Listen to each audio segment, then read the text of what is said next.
Oh, you didn't know? This environment tough. Oh, you didn't know? This environment tough. Oh, you didn't know? This environment tough. Oh, you didn't know? This environment tough. Policy scholarship. This is the knowledge you can't get in colleges. If you read from the Bible, obey the commandment and know who your mother and father is. Tune in to sa.neter, cause he the protector of the gods. I'm talking about Dr. Benjamin, Yusuf, Yacanan, and John Henry Clark. We got the scale of my art. If he light as a feather, let's go and weigh his heart.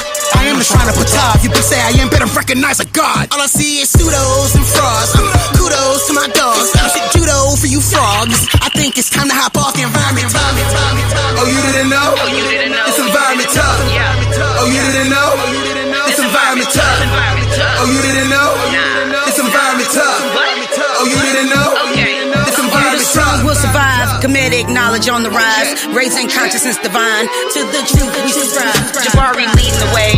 Shaka almost don't play. sa.neter done open the gates. And up and banging the day. It's a family for the culture. Rebuking all you vultures. Service environment full of soldiers. Unlock your mind, they'll expose you. HOK is the squad. Debating the truth is a nod. Watch where you step in the pod. Or they'll tear you apart. Oh, you didn't know? This environment tough. Oh, you didn't know? This environment tough. Oh, you didn't know? This environment tough. Oh, you didn't know? This environment tough. Oh, you didn't know? This environment tough. Oh, you didn't know? This environment tough. Oh, you didn't know? This environment tough. Oh, you didn't know? This environment tough. Yeah. You already know what it is. We're about to get this thing in. Enough of the tough talk. Y'all about to learn something today. This is not a religious debate. We got Qube in the building going up against Yara. And y'all already know what it is, man. Nepal, you got full control of this debate. You are the moderator for today. And you could go ahead and let the people know what it is. I'm going to fall back.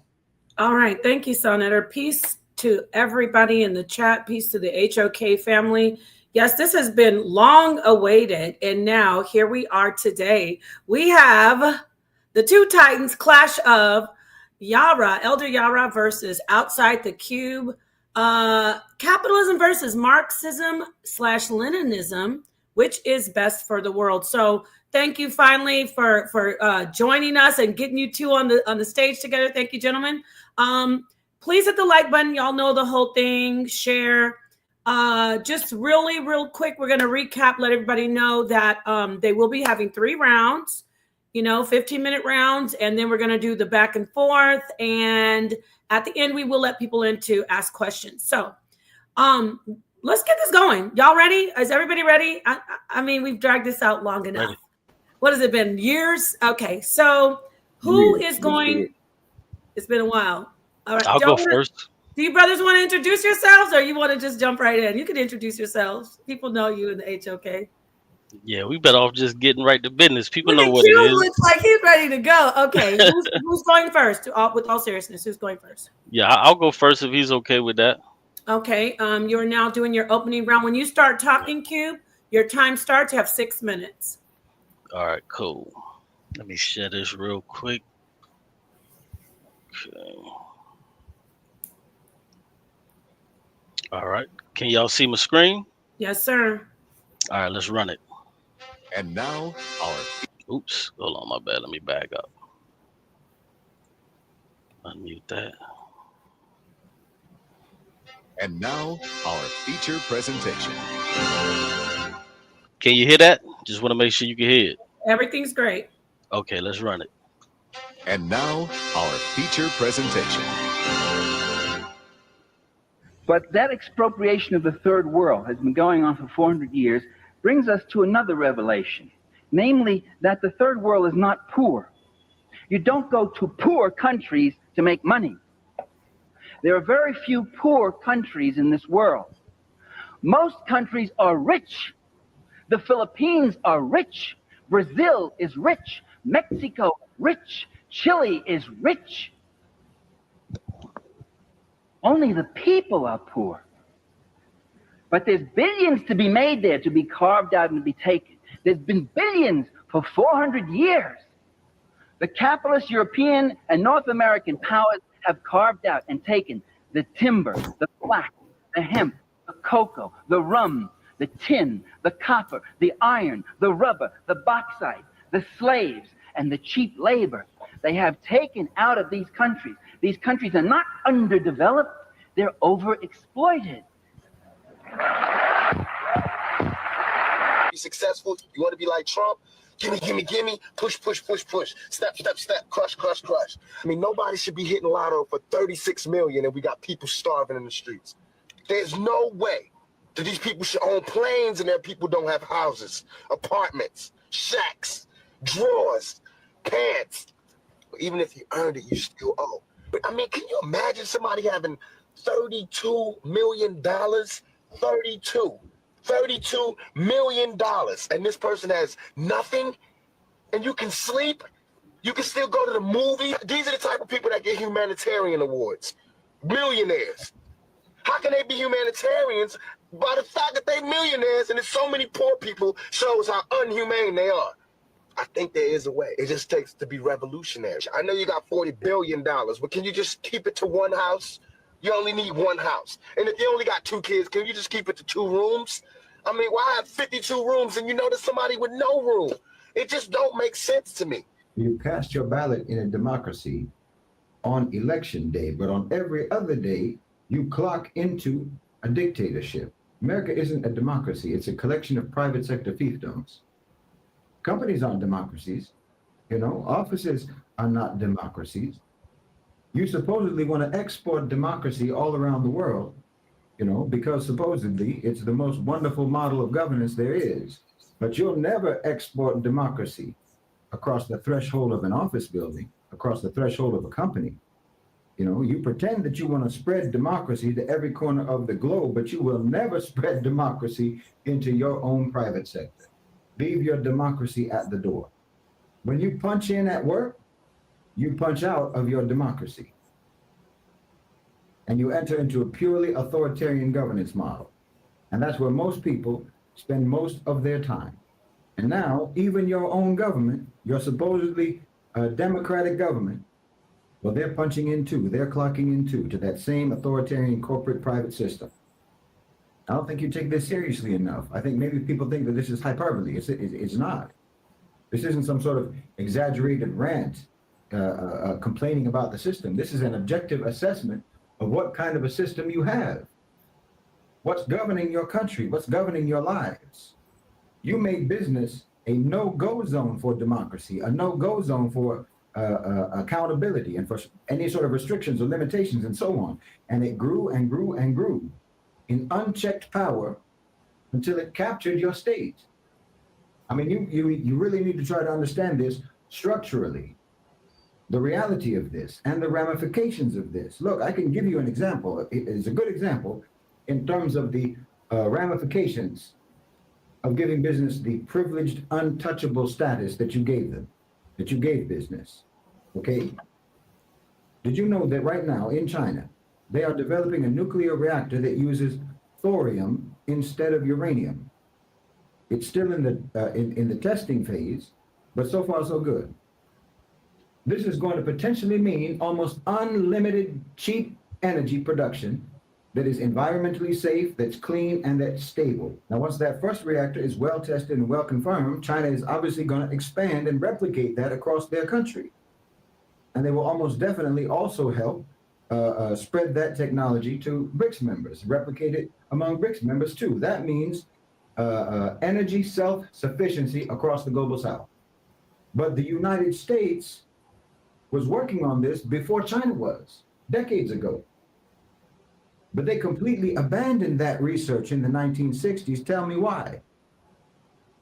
Because it's not particularly conducive to weaponization. That's why. Because America's economy was driven by the military-industrial complex. So if something couldn't facilitate war and killing, it was deprioritized. Imagine, you could have potentially had clean, unlimited energy decades ago. But weapons manufacturers and the Pentagon did not think that that was as important as missile production, as the nuclear arms race that brought the world to the precipice of annihilation more than once. That's what your private sector supremacy has done for humanity. I mean, just think of the toll of all of the conflicts driven by the desire to control oil and gas over the last 50 years. It's staggering. But of course, that's how they are, because it's just business. The democracy-free zone, the values-free zone, the morality-free zone. It's only about profit and it's only about growth. And like I said, they have captured your government, and that's how your whole country is run now. That's how your whole society is run now, and you should have recognized. All right, so that's my opening. It's on you, and we're definitely going to delve into a lot of those topics when I get into my presentation. You got to unmute. Thank you, Qube. All right, Brother Yara, Elder Yara, we're going to do a little, you can go a little bit over, not too much, maybe 12 seconds. That was a great clip. Let's move over to Elder Yara. Your 6.5 minutes start when you start speaking, sir. Okay, it's fine. Shout out to sa.neter Studios and the HOK family. Shout out to Queen Nepal for hosting this debate. Shout out to Qube for wanting to do this topic. I think it's actually an important conversation to actually have, to actually get down into a little bit more depth of understanding in regards to this topic of what Marxism and Leninism is and exactly what capitalism is and which one is better for the world. That's what we're talking about today. Qube just played a clip. I don't really want to rebut in this clip a little bit, but I just wanted to go into it a little bit and just talk about Marxism and Leninism. And based on actually what this title is, which one is best for the world? Capitalism versus Marxism, Leninism. And if you talk about the world, you have to understand that that has to give us an understanding of it has to be all inclusive. That means my opponent's argument is that Marxism, Leninism, that economic theology, that economic ideology and that economic system is what's best for the entire world. So it has to show an exclusivity that encapsulates everyone in the world, right? You cannot chop off an arm and say, we don't need that in Marxism. You can't chop off a head and say, we don't need that part of Marxism. It has to be the entire body. This is what he's arguing, that it has to show support for everyone in the entire world. That includes every class. That includes every race. Those from creed, he's already rebutting. That in those of every walk of life. If it's not supportive of all of these classes that we see in the world today, then you cannot say it's better for the world. But we're going to show, is capitalism versus Marxism, Leninism, is it better for the entire world? Which one would you rather live in? Which system will be the one best able to help you pull yourself up by the bootstraps? That's the argument here, right? Which one would you rather raise your family under? Which one would you rather wake up in the morning and say, hey, listen, I can get out here and get it for myself, right? I shouldn't have to support the next man that's laying to me who decides that he doesn't want to get up today. So which one is more inclusive for the world? We looked at Qube. He gave us some videos in his opening about people's opinion. I'm glad you played Tupac, because I'm going to show that even when you talk about Marxism and Leninism, that Tupac was not even included in that world concept. And I'm going to show and prove that. Marxism, Leninism would not even embraced Tupac. And so the hypocrisy of this Marxism, Leninism ideology is what I'm going to really be talking about tonight and show you how it's not best for the world, right? We're talking about the lesser of two evils. I'm not debating whether capitalism is flawless or is a perfect system, but I guarantee you it's much better for the world than being under any type of Marxist or Leninism regime that floats that communist society. You're not going to be able to prosper. You're not going to be able to wake up and be a man and be proud and be a strong businesswoman like we've seen so many of our sisters do under capitalism. I'm going to show you some stories tonight, some success stories of our Black beautiful queens and sisters who under capitalism, using capitalism, have been able to do things that she never would have been able to do under a Marxist Leninism regime. So when you argue which one is better for the world, absolutely not. It's not Marxism, Leninism, but it's capitalism. Are we saying that it's a perfect system? No, it's not. But which one would you be able to pass down from generation to generation the hard-earned wealth that you worked for? The hard-earned wealth that you worked for. Hours missed out in the fields away from your family and your children. Which one is more important? So we're going to talk about that tonight. So I might be close to the end of my opening round, so I'm going to end it right there so we can get into it. All right, you had a whole minute left, but I'm glad that you got to cover your opening. Real quick to the panelists and to the audience. What I'm going to do is during your rounds, I'm going to remove myself from the stage. When you see me return, you have 1 minute left. And when you hear the bomb go off, that's when your round is over. So I will return. You'll have 1 minute. Bomb ends your round. Is that cool with everybody?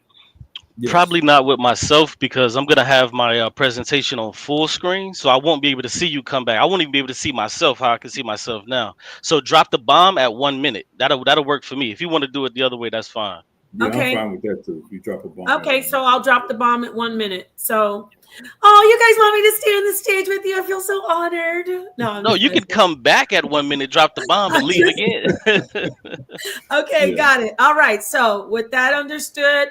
Bombs dropping at 1 minute. Know that you have to wrap it up and it'll be over. Okay. Qube, whenever you're ready, let me know and I will, start your 15 minutes for your first round. All right, cool. Let's go. You sharing your screen? Yeah, can you see it? Yes. Okay, good. Oh man, what a doozy, y'all. What a doozy. Here we go. See, I played that clip and it's a sad shame that even the clip I played, he still couldn't even pick up what I was putting down. This dude came at us talking about being a man and, passing down wealth that you work so hard for. Brother, listen, that has nothing to do with being a man. Nothing whatsoever. And secondly, passing down wealth, listen, millionaires and billionaires, they don't work. So what do you mean when you say you want to pass down work that you done worked so hard for? But I'm going to leave that to my rebuttal round. But I just had to say that. It was just nagging at me. It was just nagging at me. So let's go back to the debate. Communism versus capitalism by yours truly. There's a specter. A specter is haunting the world. The specter of communism. You can find that quote in the Communist Manifesto written by Karl Marx and Frederick Engels. Welcome to the richest country on earth. Welcome to the richest country on earth, family. This is what we see in this so-called richest country to where you can pass down the wealth. While you're passing down that wealth, you know what these people are passing down to their children? They're passing down this same exact living standard while you're trying to pass down wealth. But let's go. So what are we here to do? We're going to talk about the history of capitalism. We're going to talk about the spawning of neoliberalism from capitalism. We're going to deal with the effects of neoliberalism. We're going to deal with the inner workings of capitalism. We're going to deal with the inequalities of capitalism. We're going to deal with the exploitation of labor due to capitalism. We're going to deal with the commodification of essential goods by way of capitalism. We're going to deal with this authoritarianism that he likes to talk about, a lack of democracy due to capitalism. We're going to deal with the inefficiency of capitalism. We're going to deal with the evolution of capitalism to neoliberalism to techno-feudalism. And then finally, we're going to deconstruct Yarah's arguments, which is going to be so simple to do. So what's on the menu? We got baked Yarah, fry Yarah, boy Yarah, bro Yarah, braised Yarah, roasted Yarah, grill Yarah. Any way we look at it, he's Cooked. Let's go. So what is capitalism? So from George Monbiot's book Invisible Doctrine, capitalism is an economic system founded on colonial looting. It operates on a constantly shifting and self-consuming frontier in which both powerful state and private interests use their laws backed by the threat of violence to turn shared resources into exclusive property while transforming natural wealth, labor, and money into commodities that can be accumulated. So what isn't capitalism? Capitalism is not buying and selling. People have been buying and selling since time immemorial. That's commerce. People now buy and sell online. We call it e-commerce. Owning a company. People have been owning companies for thousands of years, even though they weren't always called companies. This is just an extension of commerce or a vehicle used to do commerce. So having you got to mute up, bro. So having capital, having an abundance of bread, salt, or wine in ancient cultures were used as capital to trade or barter. Capital is not only money. Slaves were capital in American slavery. It's simply a tool used in commerce. So let's continue. Let's deal with the brief history of capitalism. I'm not going to read all this. Y'all can pause, freeze it, and you can get right to it. So capitalism was started on the island of Madeira by the Portuguese approximately 320 miles off the coast of Northwest Africa in the 1420s.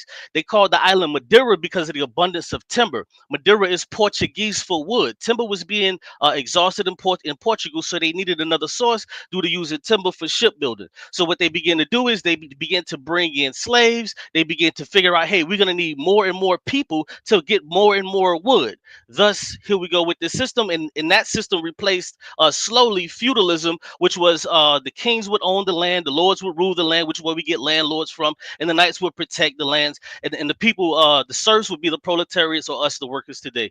You can pause and read that. So what is communism? Communism is a social economic system where the means of production is owned communally rather than privatized.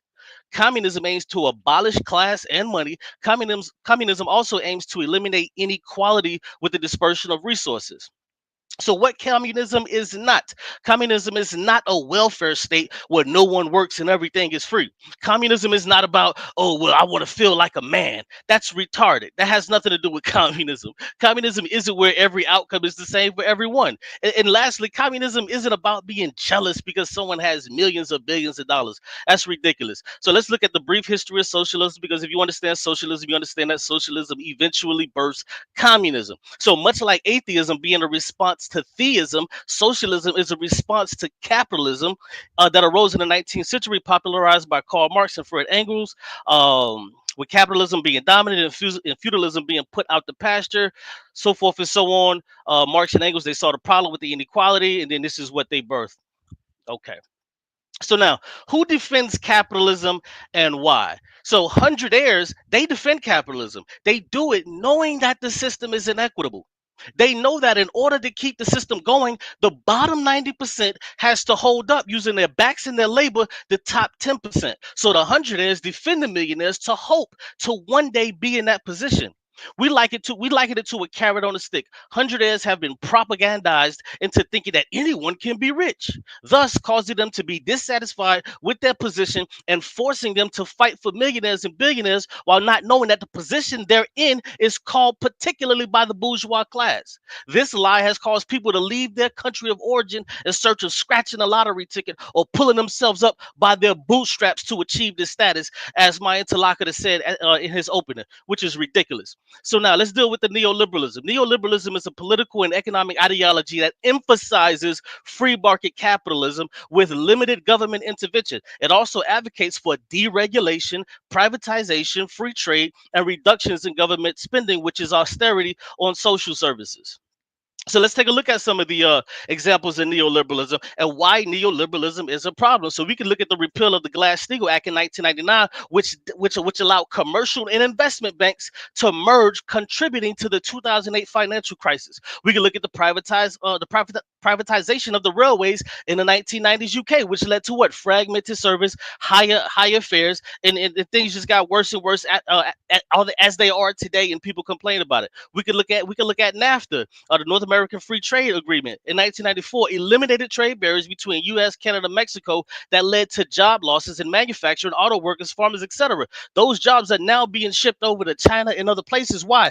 Because The capitalists are seeking profits. So when you got liars like Donald Trump saying, hey, we're going to bring these jobs back, these jobs are not coming back. This is just a capitalist lie to make people go out and vote for them and quell them and keep them quiet for years to come. So even when we look at Reaganomics in the 1980s, it gave tax cuts for corporations and the wealthy, which dropped the tax rate for them from 70% to 28%. We could go back to the after the damn it, in the 1930s, after the Great Depression, the tax rate was 95%. And then eventually it dropped to 70 and then 28. And then we see Trump's tax cuts brought that tax rate from 28 even further down to 21. So neoliberalism is a goddamn problem. Let's go. We can look at the Taft-Hartley Act. This is also neoliberalism. The Taft-Hartley Act was passed in 1947 as a U.S. federal law that amended the Wagner Act of 1935. It allowed states to pass right-to-work laws, which effectively got rid of unions and allowed employers to further exploit workers. It also banned unions from putting pressure on neutral third parties to stop doing business with employees doing labor disputes. It required unions to sign non-communist affidavits. And as we go on, you can read the rest of this, but it goes on to say here that President Bush recently used it in 2002. And Truman used it in 1971 to halt the strike of longshoremen. In total, it's been used 37 times. And this is something that they use to force people back to work.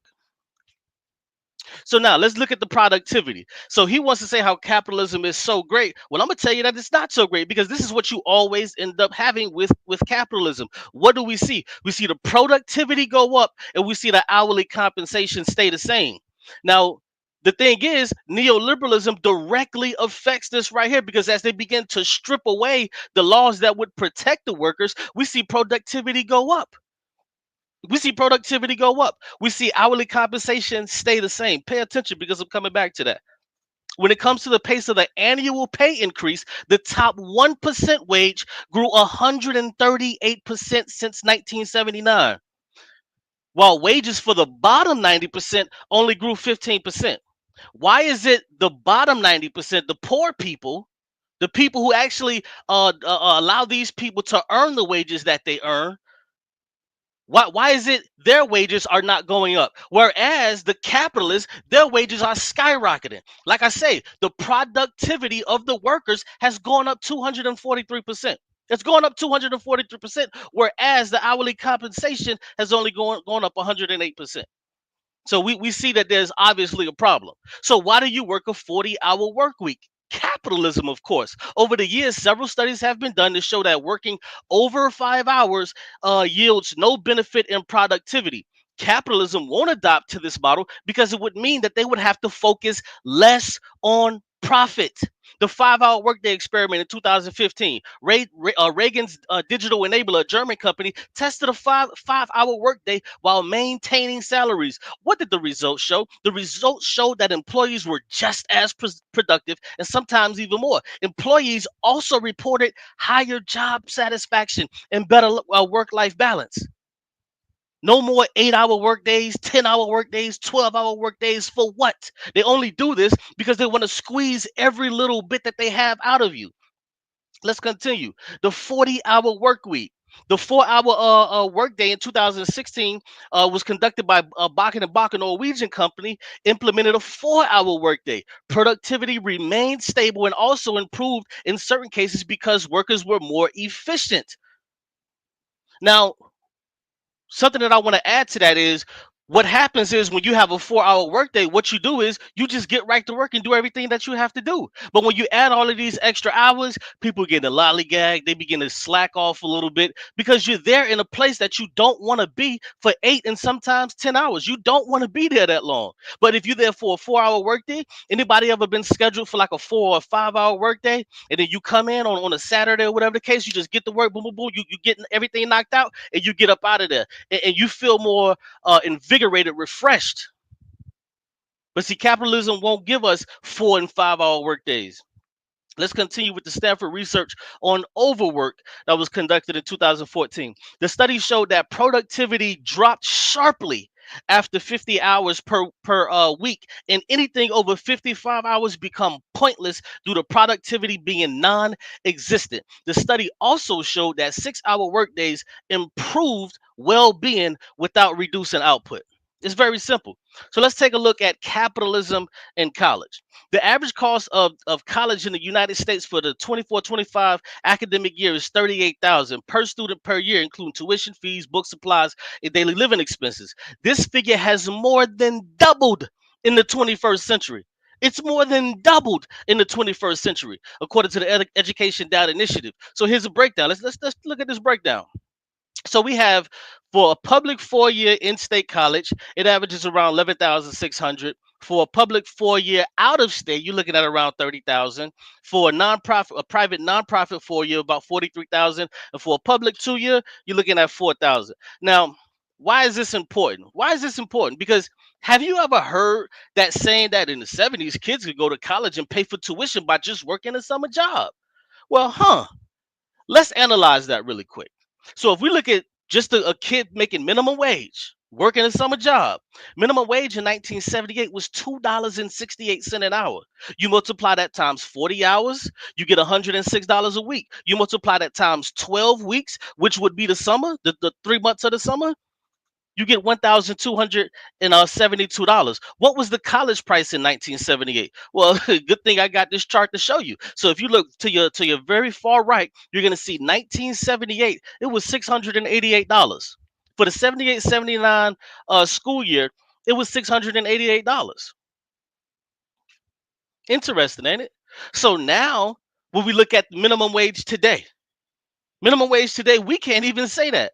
Minimum wage in 2025 is $7.25 an hour. You multiply that times 40 hours, you get $209 a week. You multiply that times those 12 weeks, those 3 months of the summer, you get $3,480. What is the price of it today? Now, this chart I have, it only goes up to the 22-23 school year, but we already see right there that the public 4-year is $9,750. Have to wrap up really quick. So, but today the number is on average 11,610. This is capitalism in college. So now here's another graph that I show that in the 70s the average was 668, in the 80s the average was 1187, in the 90s the average was 2,500, in the 2000s it was 4,700. So we begin to see it double go up and up and up. Capitalism. You know what? I'm gonna say that for my next round. I'm gonna say that for my next round. I only got a minute left. All right. Thank you so much, Qube. Thank you. Moving right along to Elder Yara. When you are ready, your time starts when you start speaking. Can you hear me okay? I'm okay. I'm not me. Peace. All right. Yeah, I can hear you fine. Let me share my screen. Yes, sir.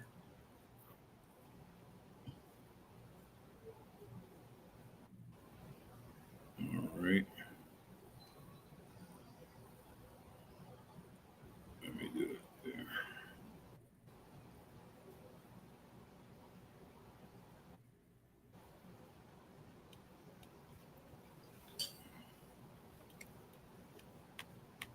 If you guys can just let me know if you can see my screen. I did share it, but I don't see it coming up for some reason. Let me remove it, and it's blank. You don't see it? I'm sharing it now. Yes, it's loading. Okay, hold on. It's still loading on my end. Sure. Okay. Your time will start when you see me drop off the screen, then you could go. Tell me when. You just start talking and I'll drop off and your time starts. Okay, I'm ready. Thank you. Y'all should be able to see my screen. Okay, great. I wanted to say shout out to Qube for a very concise breakdown of some aspects of capitalism. And as I said in my opening, capitalism is not perfect. But the debate is capitalism versus Marxism, Leninism, which is best for the world. And so even in his breakdown of capitalism and his very eclectic definitions of capitalism. Listen, I agree with a lot of what he said. That's not an issue. That is a part of capitalism. Those are results of capitalism. But what does Marxism and Leninism offer us in contrast? And that's what we have to understand for this particular debate. And what I want people to understand is that in the whole argument of Marxism and Leninism is that most people really don't study Karl Marx's idea of what he envisioned when he talks about this ideology of Marxism and Leninism. It was not inclusive of all. And that's a problem. He showed us how much colleges cost, universities cost, and the cost went up. But listen, everyone is entitled, at least in capitalist societies, they're entitled to an education, whether it's a cheap cost or whether it's a more expensive cost. You're still entitled to go to college. Under Marxism and Leninism, that shapes up to be little or nil to no reason for you to even have a college degree, because my college degree doesn't matter when it comes to a Marxism-Leninism ideology, right? Because I should make what you make, or I should live how you live, and I should live above the next man, even with my college degree. So my education really doesn't matter. But let's talk about the people who are excluded because Marxism and Leninism is not inclusive of all. So let's deal with that. All right. I want to read for you guys and bring something to you guys' attention. This is from the Scandinavian Journal of Disability Research. And this is a quote. You can see the source here. S. Bingston, 2017, Out of the Frame of Disability and the Body in the Writings of Karl Marx. And this is what he said. This is an excerpt here. He says, to a high extent, Marx seems to exclude people with disabilities from the regular working class. Thereby, he also excluded them from the forces of social change, since the class struggle in Marx's thinking was the struggle over the means of production and the utilization of surplus values. What is this saying? It's saying that Karl Marx and his idea of Marxism was not inclusive of millions of people around the world who suffer from disabilities. Why? Because they cannot add to or support or take part in the means of production. So they're excluded from his whole idea. They're less than people. They're less than human to him. They're not necessary. They're throwaways. These will even be the people that are in many of our families who suffer from disabilities, who suffer from autism, and cannot support or add to the means of production. Karl Marx says that these people are useless. Get rid of them. Make no mind for them.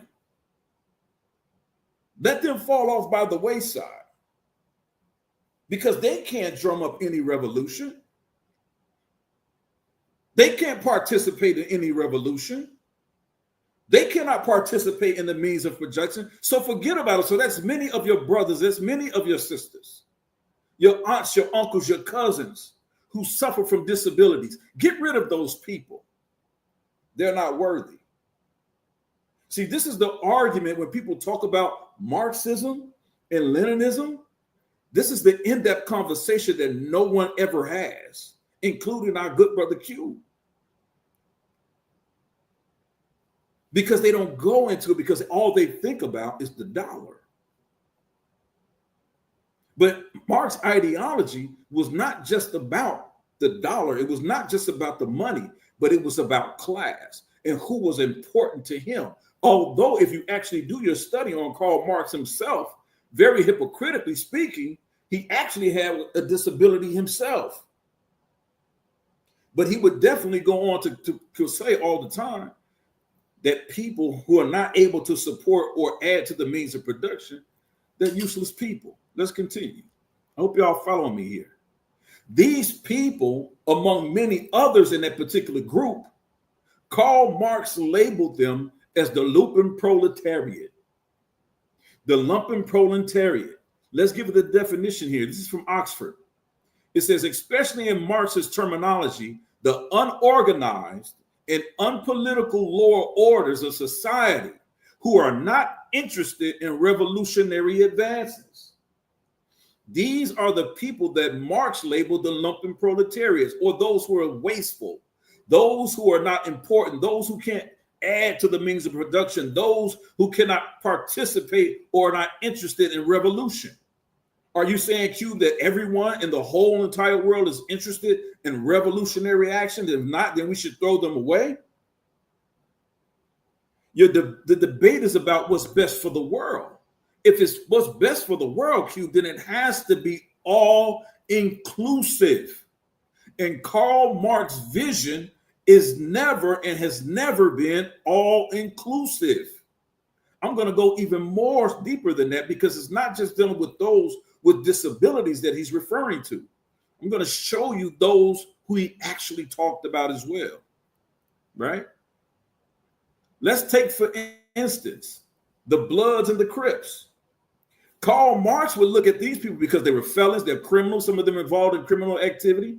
He would say that these people, many of our brothers, many of our sisters, our uncles, he would say that these people are not even worthy to be alive. They should not even be considered. Why? Because they're not part of the revolutionary movement and they're not adding to the means of production. These are the people that he would deem the lumpen proletariat. You say, oh, Elder Yara, well, the Bloods and the Crips, you know, it's a gang. Well, we shall see many of these people here. The Bloods and the Crips have a history, right? That many without capitalism would not have been able to pull themselves up by the bootstraps. So Karl Marx's understanding of the lumpen proletariat, who we would deem and see right here as our good brother Snoop Dogg, that's who he would label as the lumpen proletariat. Why? Because he had a felony conviction. He once charged with murder. Under Karl Marx's ideology, Snoop Dogg would be a person that would not be even necessary to even deem worthy to be a part of his ideology of Marxism and Leninism, because he wouldn't contribute to the means of production, right? But if we look at Snoop Dogg and his life, him being able to turn his life around, we see that these people are important to our societies, even though he may have some felony convictions, even though he was charged with murder. He did not let them hold him there, but Karl Marx says, doesn't matter. He's not worth it.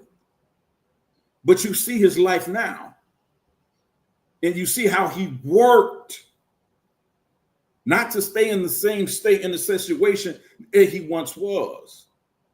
Would you throw these people away, Qube?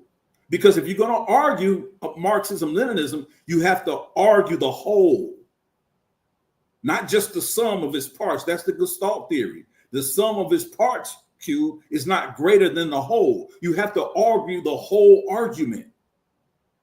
And so therefore, you cannot just talk about the bourgeoisie or the petty bourgeoisie. You can't just talk about the proletariat where you would place yourself. You have to talk about the lumpen proletariat as well, which would be these brothers and sisters like Snoop Dogg, who Karl Marx said are just trash. Forget about them. But if you look at his life, he just did an interview the other day where he sent, in his youth football league that he funded out of his own pocket, he sent 49, 50 or so young brothers to the NFL, making them potential millionaires. So even though he's not supporting or adding to the means of production by Karl Marx's true definition, he's still supporting his community. He's still uplifting people that was once where he was and pouring back into them. You're going to tell us that these people should be dismissed? They shouldn't be honored, Qube? Let's continue. T.I., he's another one. Karl Marx would have hated him. Why? because he had a felony gun conviction. He was charged as a felon, drug possession, and different things like that. But he's turned his life around.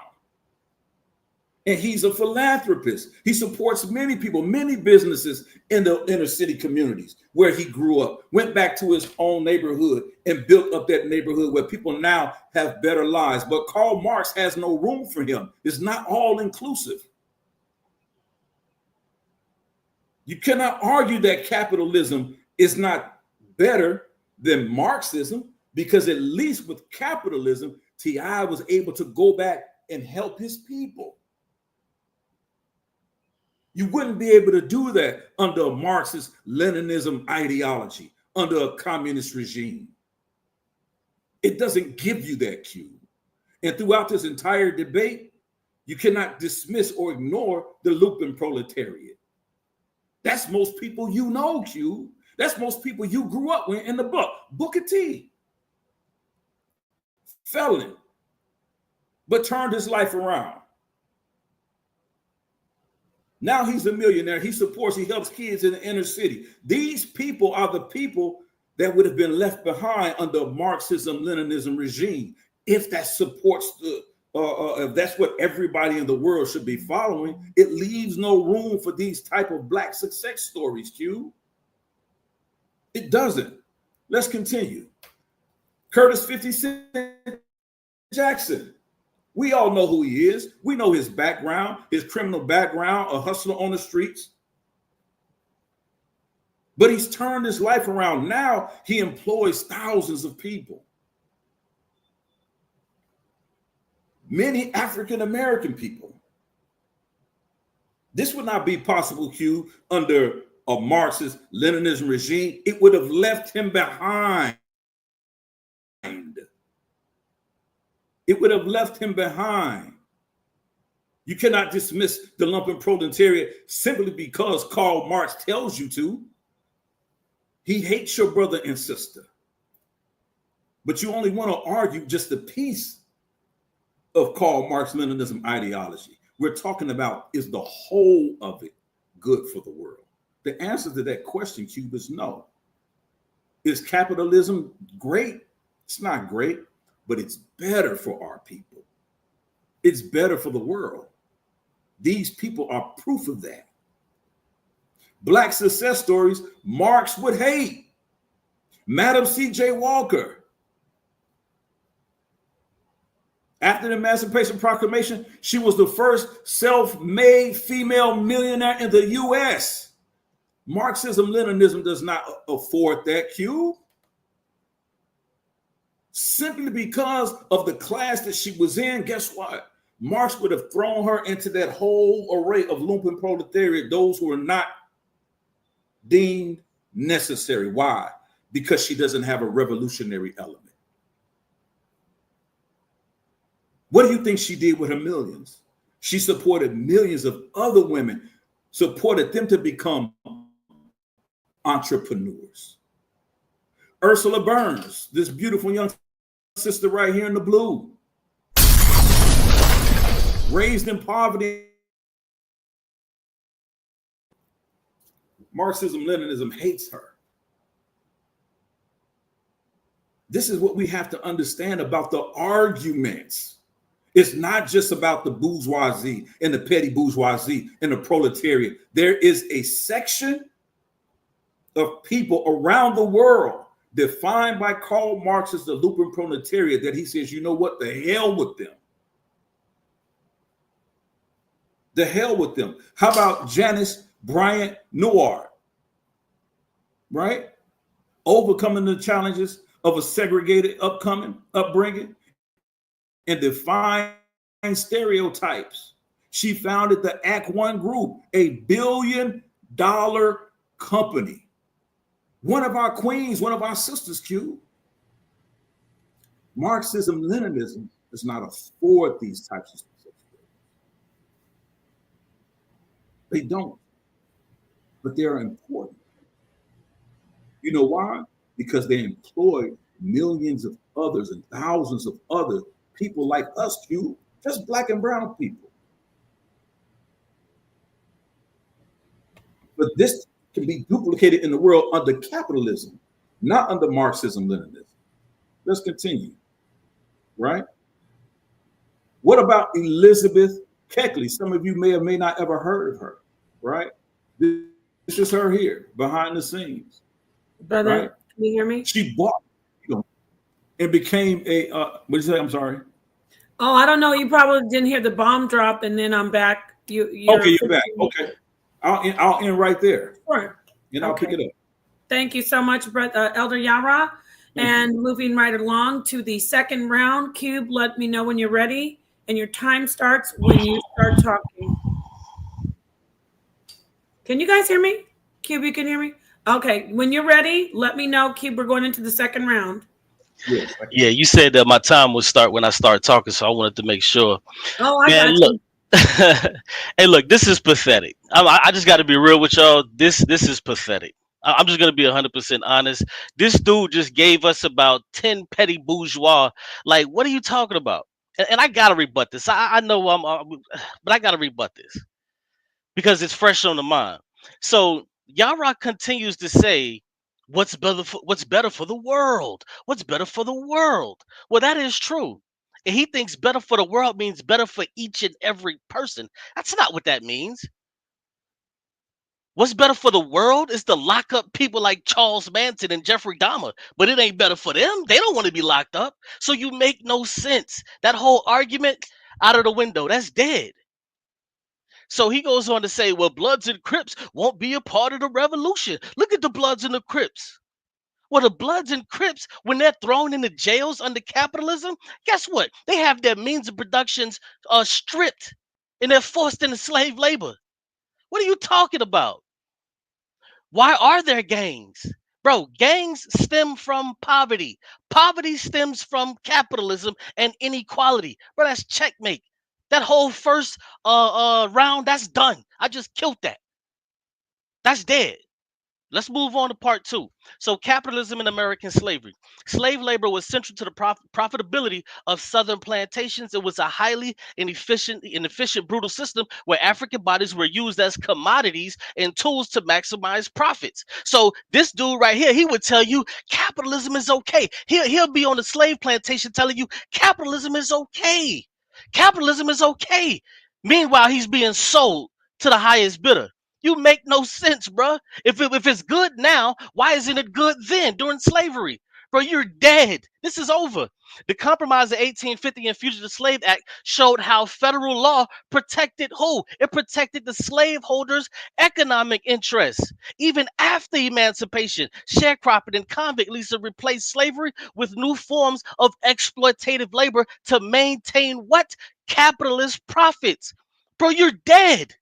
Historians like Walter Johnson and Edward Baptiste argue that slavery was foundational to American capitalism.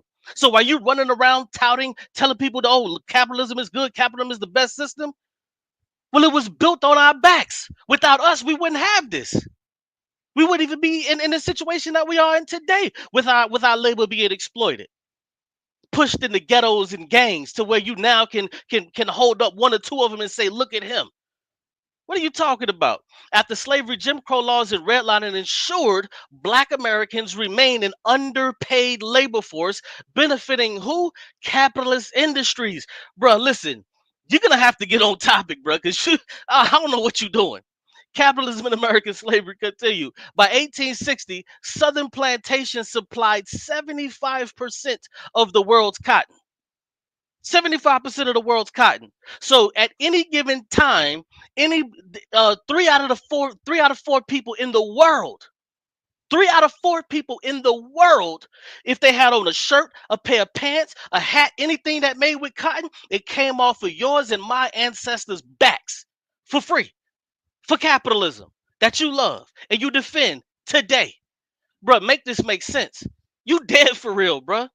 So now let's look at corporations that are rooted in slavery that still exist today.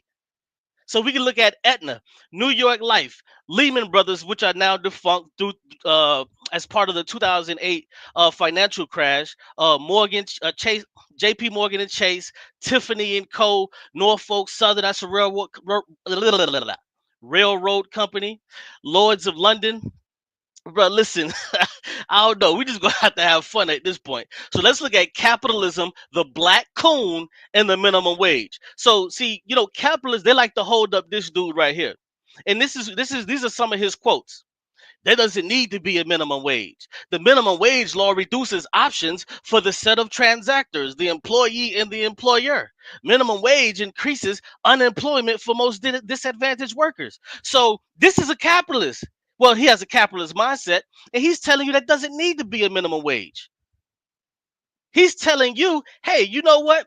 The person with the capital, they should be able to give you as much or as little as they want to. This is the ridiculousness of the capitalist brain rot that's going on, especially in black society. If you want to look at a few videos that debunk Thomas Sowell, I'm not going to do it here, but the dude is a total coon. I could even do a show on that, which I've been meaning to do.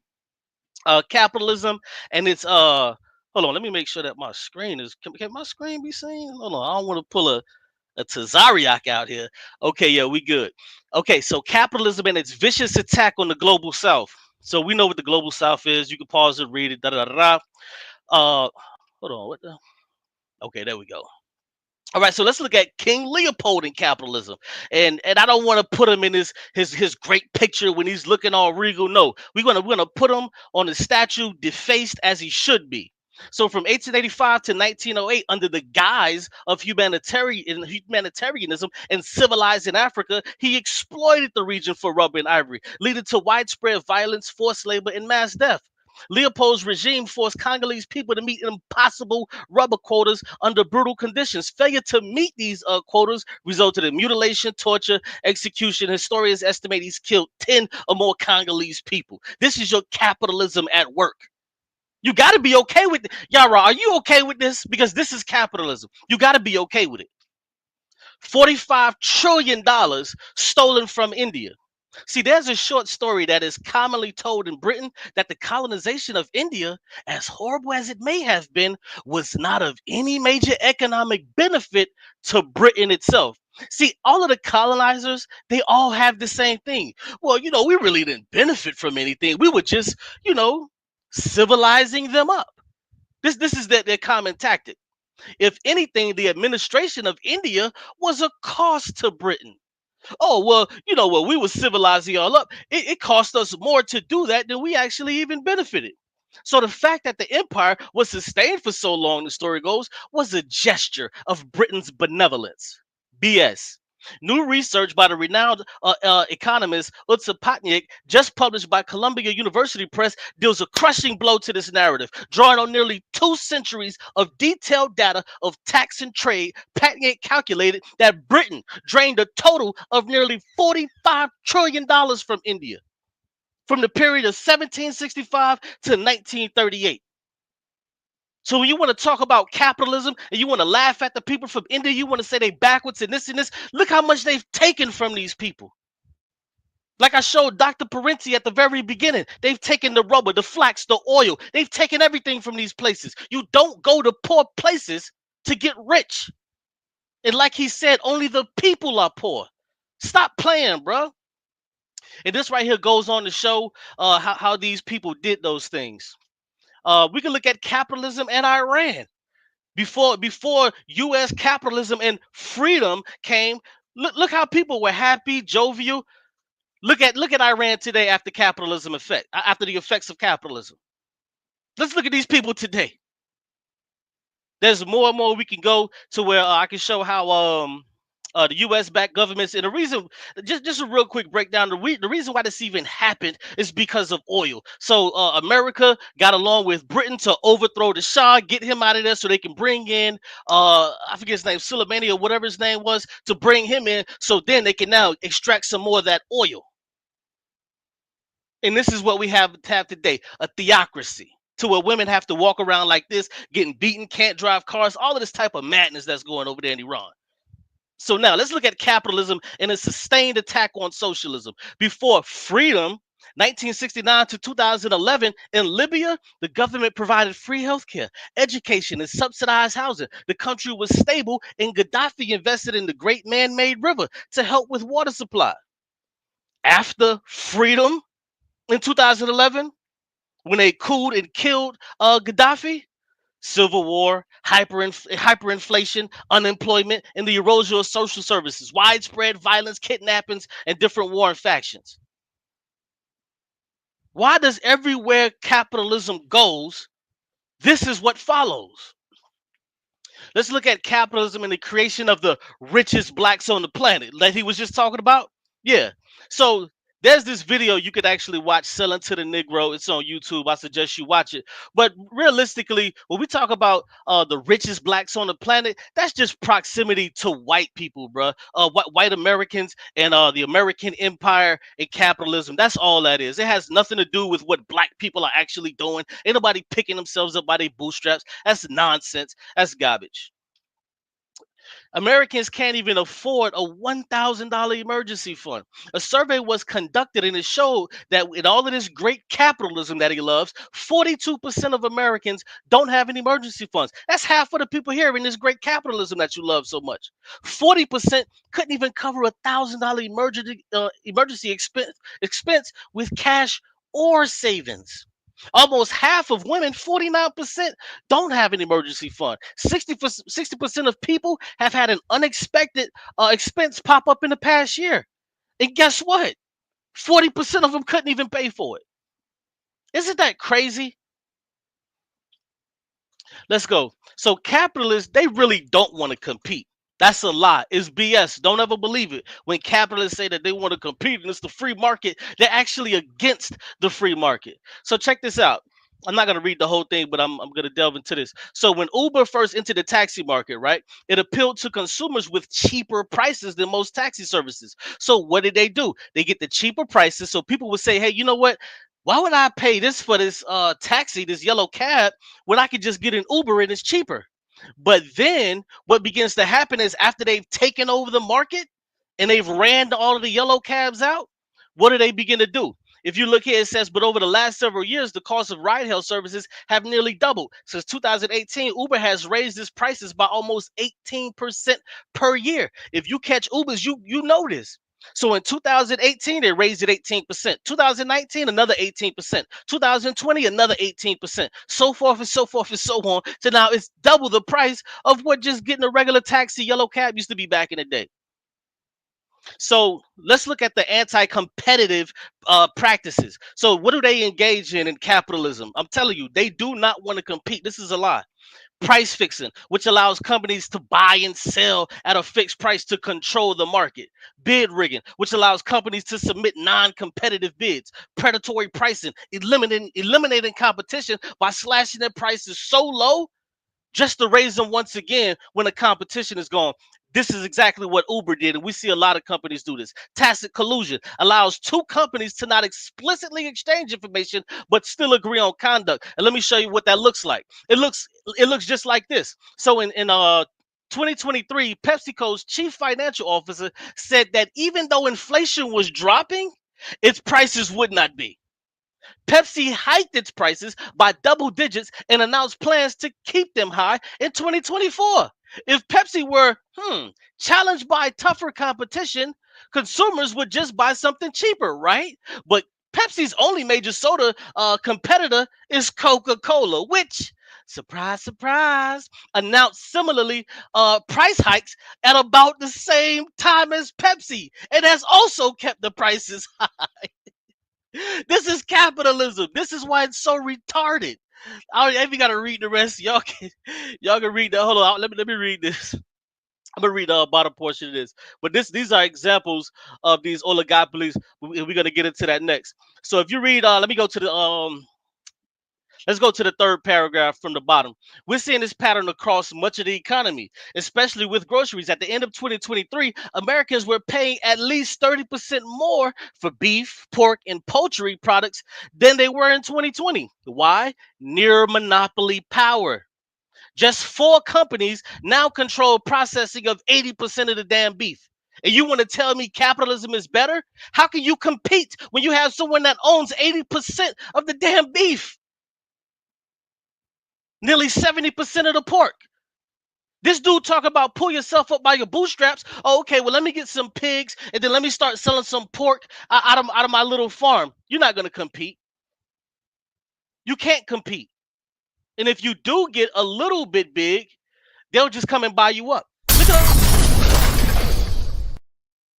Look at all these companies: Brisk, Dr. Pepper, Gatorade. Remember 50 Cent. Remember 50 Cent, just like you showed, to where he had the what was it, the vitamin water, and then he sold it to who? Coca-Cola, Pepsi, one of them, I don't remember. He sold it to them for a few $100 million.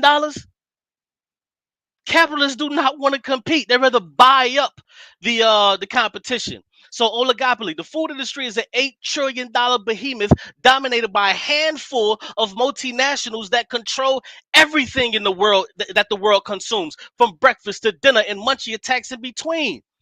Man, listen, I'm gonna get. Let me. This is another example of oligopoly. So if you buy an Audi, you're buying a Volkswagen. You buy a Porsche, you're buying a Volkswagen. You buy a Bentley or a Lamborghini, a Aventador, you're buying a Volkswagen. We're gonna finish this up in my last round. This is too easy, man. Wow. Good Okay. God. Thank you so much, Qube. Thank you. That was your second round. Let's keep this going. Elder Yara, when you're ready, my friend, you there? He might have had to step away. Elder Yara, thank you. When you're ready, we can go into your second round. Your second round. Family, hit the like button. Thank you so much. Just everybody, we see you in the audience.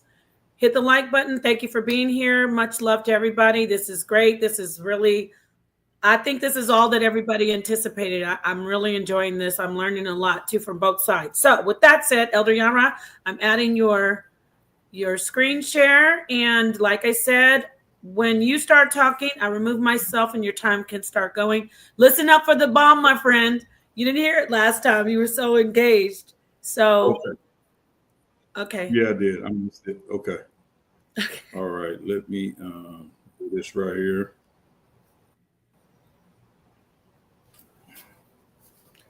Let me note this. Okay. Again, this is going to be a little bit redundant. For the first two rounds that Qube gave, he took two 15-minute rounds to tell us all about capitalism, but nothing about why Marxism, Leninism is best for the world to live by, right? So yes, again, he talks about all the things that capitalism is and capitalism is not, right? But let's talk about what Marxism is, since he's not going to do it, which is what I thought. He didn't want to really talk about what Marxism, Leninism is. He just wanted to talk about why he hates capitalism, right? But Marxism, Leninism holds that a two-stage communist revolution is needed to replace capitalism, right? A vanguard party organized through democratic centralism would seize power on behalf of the proletariat, not the lumpenariat who we talked about earlier. That class is excluded, and that's why I brought them up, so you guys can understand that it's not including everyone. It's not inclusive of everyone. It never was, right? So the proletariat established a one-party socialist state called the dictatorship of the proletariat. The proletariat, which is Latin for producing offspring, is a social class of wage earners, those members of a society whose possession of significant economic value is their labor power. They have no other value other than what they can add to the means of production. That's it. Humanoids. That's it. That's it. Their capacity to work. That leaves out those who we talked about earlier of the lumpen proletariat. Let's be intellectual about this conversation. If you're saying which one is better for the world, then you have to consider the world. He says, oh, it's not, you don't have to consider each individual. Well, if you're talking about the world, doesn't each individual matter? Doesn't each individual make up the world, Qube? You're just like Karl Marx. You pick and choose who you want in society to be valued. That's what this argument of Marxism, Leninism is about. Who they can tell and who they can dictate who has value or not. That's what this is about. It's not about the ins and outs and the ups and downs of capitalism. Marxism and Leninism is only simply about who they deem is valuable in society. And if you look into it, it's not us black and brown people. It's not women. So you can't say which one is better for the world if you don't include all classes in all races. You can't do it, right? So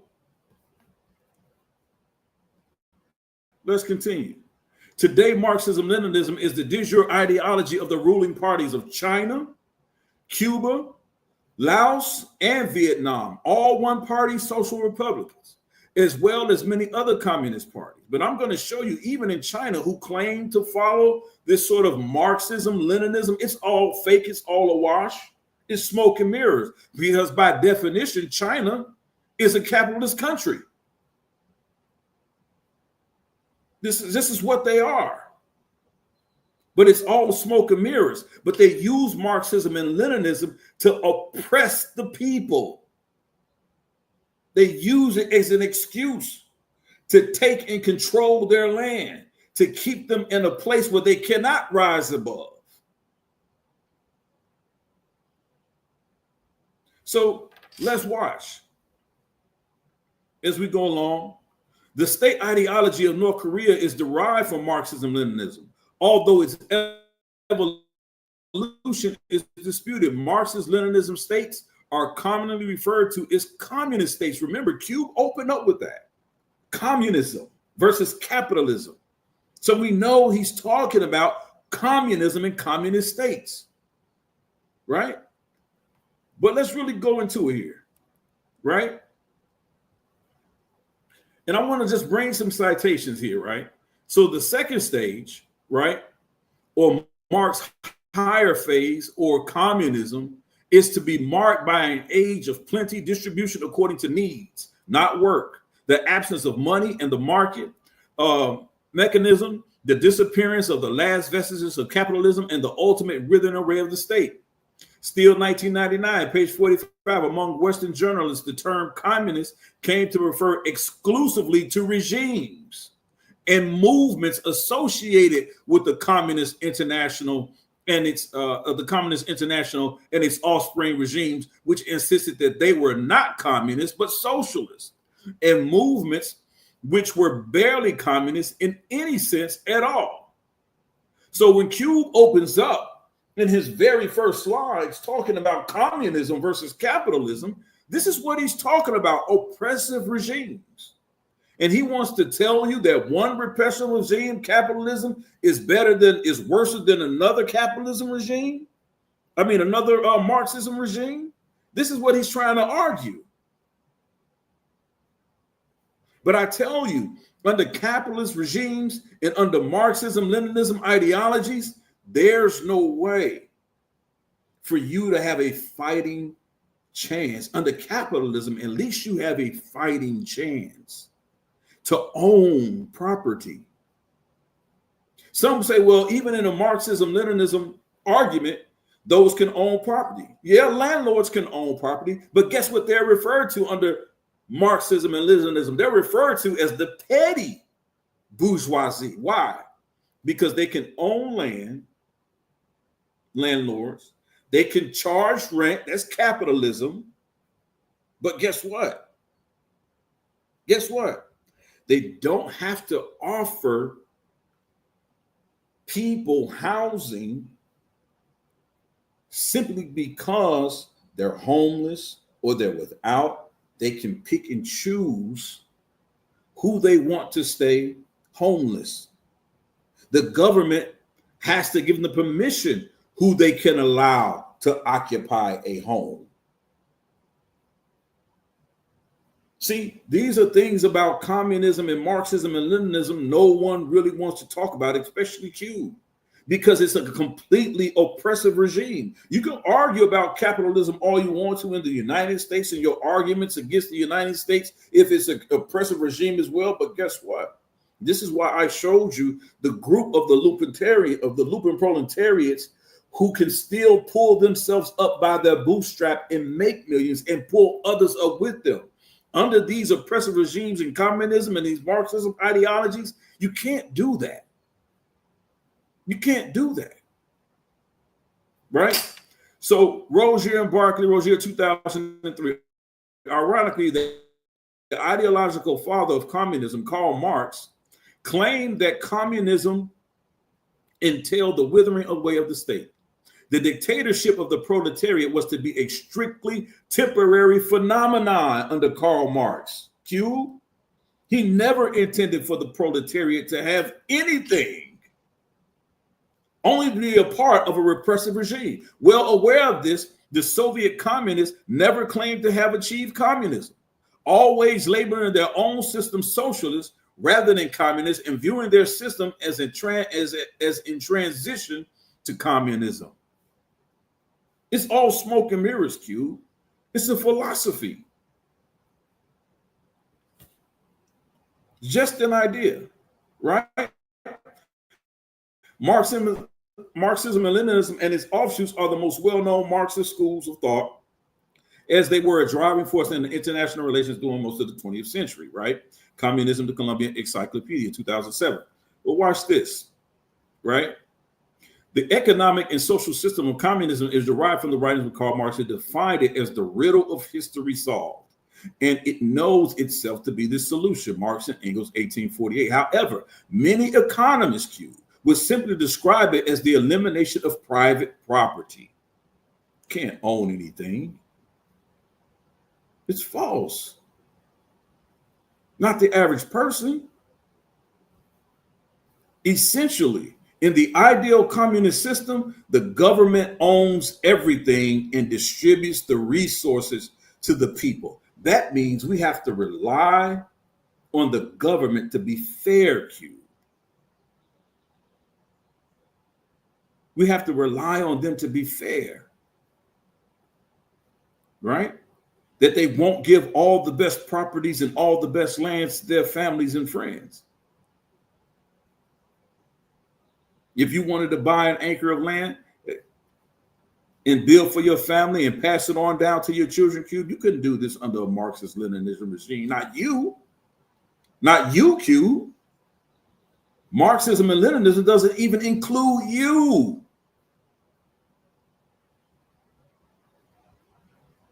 We don't even talk about Karl Marx and his atheists. That's why Qube is even on this. But that's neither here nor there. The delusion of communism. Communism is based on the belief that man is inherently good. And when given the option, he will work for the betterment of his neighborhood. This layout is helped along when all men are economically equal, and the only way to ensure that it is rid society of private property and monetary exchange. Thus, the government controls all. That's diabolical. They want you to believe under communism regime that those people in government are inherently good. We don't even believe that under the capitalist regime here in America. We don't even believe that each individual person on Capitol Hill is inherently good. We don't even take that position. But this is what this ideology wants you to believe. It's a philosophy. It's a philosophy. It's not better for the world, Qube. It's not even a system to live by. Marxism as a form of historical determinism, or that it necessitates a suppression of individual rights. That's called historical determinism, Qube. It suppressed the individual rights. This is why I talked to you about the lumpen proletariat from the very beginning. This is why I showed you about Snoop Dogg and 50 Cent and even Tupac, whom you showed. Even with his argument against capitalism, He had at least $32 million himself, if not more, when he was killed.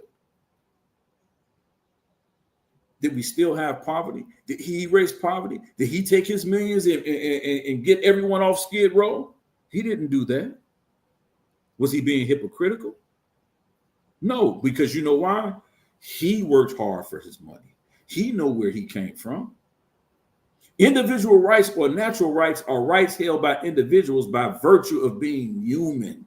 Under Marxism, Leninism, that does not exist. It's not better for the world, Qube. It's a world of oppression. Capitalism gives you some sense of ownership, some sense of freedom, some sense to say, this belongs to me. When I come to my front door and I put the key in the lock and I turn it and I walk in, I said, this belongs to me. You could never say that under a Marxist Leninism regime. It doesn't work that way, Qube. Right? I'll say that for last. Right? Today, Qube claims it's better for the world. If that's the case,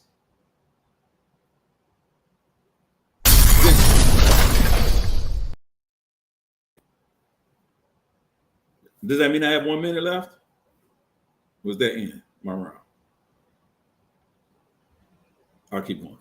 It says today there are just 5 communist states left, Qube, which means there were more, but there's only 5 left. Though China, which nearly 1/5 of the world's population, is clearly a global power, but in the view of eminent University of California, Berkeley political science scientist George W. Bressler, if Karl Marx were alive today, he would not recognize the species of communism that survives there in China or in Cuba or in Laos, North Korea or Vietnam. Qube is arguing an antiquated ideology that most of the major societies and countries that follow or claim to be Marxist Leninism or follows this, they have abandoned themselves. You know why, Qube? Because it doesn't fit in the global economy. Marxism Leninism is dead, Qube. Time. Thank you, Elder Yara. Thank you. And we are now going into the final third round. Qube, when you're ready, let me know. And as I said, I'll remove myself. You start talking, vice versa, and your round starts. Okay, good. Yeah, I'm ready. So yeah, this is crazy, man. This dude still doesn't understand communism. He doesn't understand Marxism, Leninism. He doesn't understand these things. And it's evidenced by the things that are even coming out of his mouth. So I don't know if he misspoke, but he said that both systems are oppressive, capitalism and communism, which I thought was just funny. So I thought I would mention it. He said both were oppressive. He said landlords have the ability landlords have the ability under Marxism to choose who they want to rent homes to. Hey, Earth the Yara, there are no landlords. Under in communism, there are no landlords. You have to understand this, bruh. Like, what are you talking about? There's free healthcare, free college. Housing is a right, is a human right. Food is a human right. Landlords would be abolished. It's ridiculous, bro. You might want to study some theory. I don't think you studied enough. You probably Googled some stuff, and hey, maybe we could do a part 2.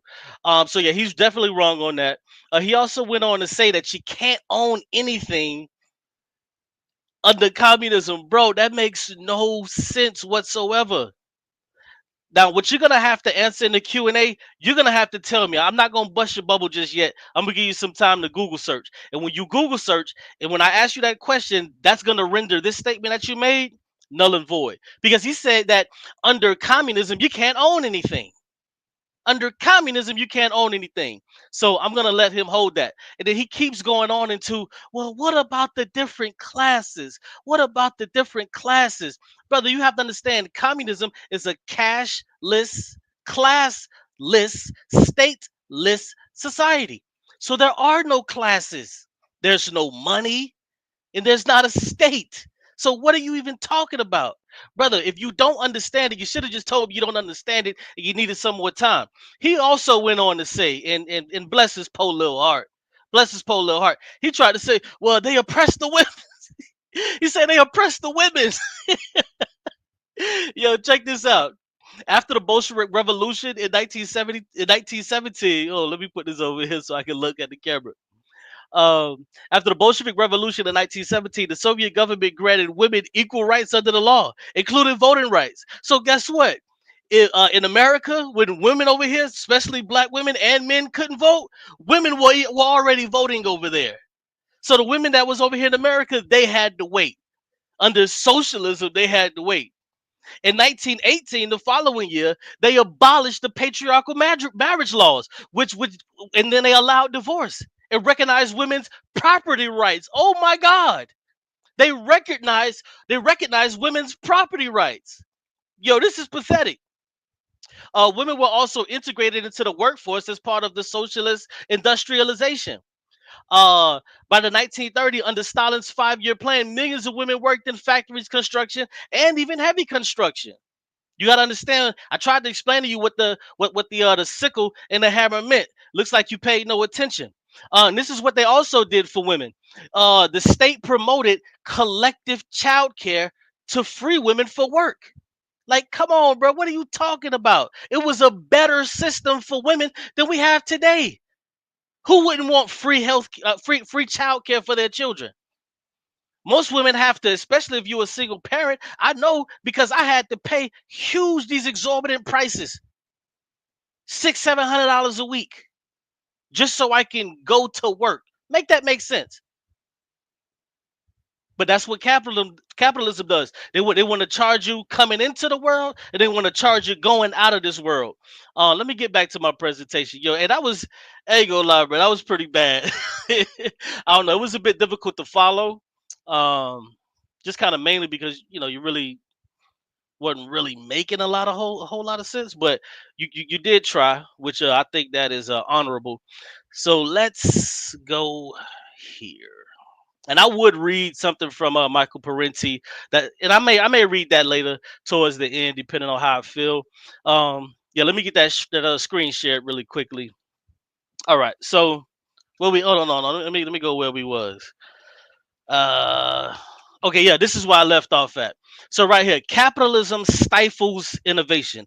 Under capitalism, hold on. Yeah, you know what? I could do it like that. So capitalism stifles innovation. Under capitalism, investment in new technologies only take place when it's profitable for corporate interests. If we want innovation to benefit society at large, we need a socialist system. The technological dynamism of capitalism has always been a powerful argument in its defense. But one of its secrets is that at its heart of this change, we find neither bold entrepreneurs, venture capitalists, nor established firms. Those that investments pushing the frontiers of scientific knowledge are just too risky. The advances sought may not be forthcoming. Those that do occur may not even be commercially viable. Any potential profitable results that do arise may take decades to make any money. So this is why it stifles innovation, because it can be costly. It could be years and years sitting in R&D, research and development, and then ultimately it may not make them any money. So capitalism stifles innovation, whereas in a socialist society, your needs are taken care of. There isn't a profit-driven motive. We can sit back and think of how to get free energy. You see what I'm saying? How to cure this, how to cure that. When we look at it right now, the healthcare industry, for an EpiPen, it's like $400 for one, and it only lasts about 2 years. So it's always in capitalism, it's a profit-driven motive. And we can see right here, if it can't be commercialized, we don't want it. Dr. Bolson talked about that, and in my opening. Hold on, let me do this real quick. Let me stop sharing this. My bad. I gotta move this over here. All right, so let me share this right here. My bad, y'all. Boom, boom, boom. Okay, that's better. All right, so we back. Hold on, am I sharing? Yo, yo, yo. Can I get it? Okay, yeah, there we go. Okay. Yes, you are. Yes. Okay, good look, good look, good. All right, so if it can't be commercialized, we don't want it, which goes back to the stifling of innovation when it comes to capitalism. So now, a long abandoned U.S. nuclear technology is making a comeback in China. A thorium fuel reactor is the latest idea being revived after getting shelved in the mid 20th century. So as you go on to read the article, I just took a little snippet. You can go Google it up yourself. What the United States did was they was researching this, and then when they found out, damn, if we actually do this, what we're gonna do is we're gonna allow for free energy. And that's not something that we want. We don't want to give anything away for free. So if they can't commercialize it, if they can't make money off it, then they don't want to even make it happen. So let's look at capitalism in the current raids by ICE. So this is an excerpt from this company, corporation called GEO. And then they did an interview over the phone with him. He said, "This is an unprecedented opportunity," said GEO's group's executive chairman George Zoli on that call just after GEO group's stock saw among the biggest percentage rise in the U.S. stock market of any U.S. company in the immediate wake of President-elect at that time Donald Trump's win.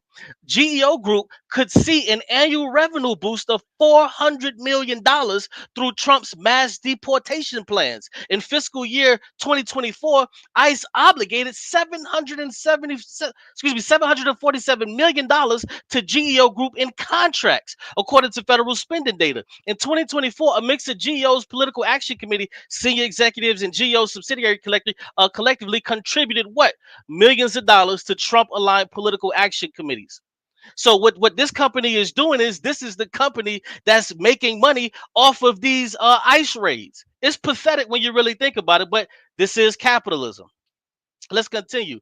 The commodification of essential goods. Under capitalism, everything that can be, is, and will be commodified. This includes healthcare, housing, education, food, water, and transportation. If we look at right now, just something simple, and don't worry, we're gonna get to the communism. He's like, oh, you know what I'm talking about? No, this is just me killing capitalism. So ambulance costs in America, we could just look around the United States. Is pathetic. He wants to talk about China. Oh man, China this, China that. They laugh at us when they hear that we paying $1,000, $1,200 just to get a damn taxi ride. You know what I'm saying? When we injure ourselves, it's pathetic. They've commodified everything. So he wants to remember he was talking about Madam C.J. Walker. Madam C.J. Walker. Oh, you know what? Marxism wouldn't even allow Madam C.J. Walker to exist in this capacity. You goddamn right. Because we understand that with capitalism, their whole mode is just to produce only for profit. Once it no longer becomes profitable, they don't produce anymore. So now let's look at Black women's hair care products, and I'm gonna tell you why this is so important. So over the past 20 years, James Todd Mark and Catherine Winkler, associate professor of environmental reproductive epidemiology, has conducted or co-authored nearly 70 studies aimed at showing the link between chemicals in hair products and serious health problems that disproportionately impact Black women and girls. In recent years, a number of large studies, mostly conducted by other Black women who have had relaxation treatment started when they were children, have provided additional evidence linking such products to health problems, including uterine fibroids, preterm birth, infertility, and breast, ovarian, and uterine cancer. Now, tell me why these things are happening. Because they have the studies and they're still having these things on the shelves. These products are still on the shelves. So when you ask me and tell me about Madam C.J. Walker, no, Marxism would take all of her wealth. We would look at the products that she's selling, just as well as any other person that's selling these products to women. And we know that these products are poisonous to our women and girls. But hey, he's okay with it, capitalist. He's okay with Monsanto selling these GMO seeds that you can't even use to reproduce. And the only way that you can even plant more is to buy the seeds from Monsanto. Come on, man, knock it off. If Marxism is so bad, why does the United States continue to kill the Marxist leaders? Patrice Lumumba from Congo, Thomas Sankara, Amilcar Cabral, Hugo Chavez, Sankar Nayanar, Muammar Gaddafi. Bro, listen, we could go on and on and on. Salvador Allende. What are we talking about? Do you know what we're talking about? If Marxism is so bad, why are they constantly trying to stomp it out? What did Thomas Sankara say? Sankara's socialist and Pan-Africanist policies reviewed widespread support from the people. His government resisted imperialism and neo-colonialism and challenged local elites who profiteered from it. Come on, man. Capitalism is predatory in nature. Profit relies on cheap labor. Capitalism thrives on maximizing profits, which requires cheap labor. Industries such as retail, agriculture, food service, and the like rely heavily on cheap labor to even function. If there's no profit, you don't get it. Inequality fuels growth. Wealth concentration at the top depends on extracting value from labor. At the bottom, the more wealth is hoarded by elites, the more an underclass is needed to sustain profits. Wage stagnation. I showed you wage stagnation earlier in my first round. Let's look at the disparity around the world.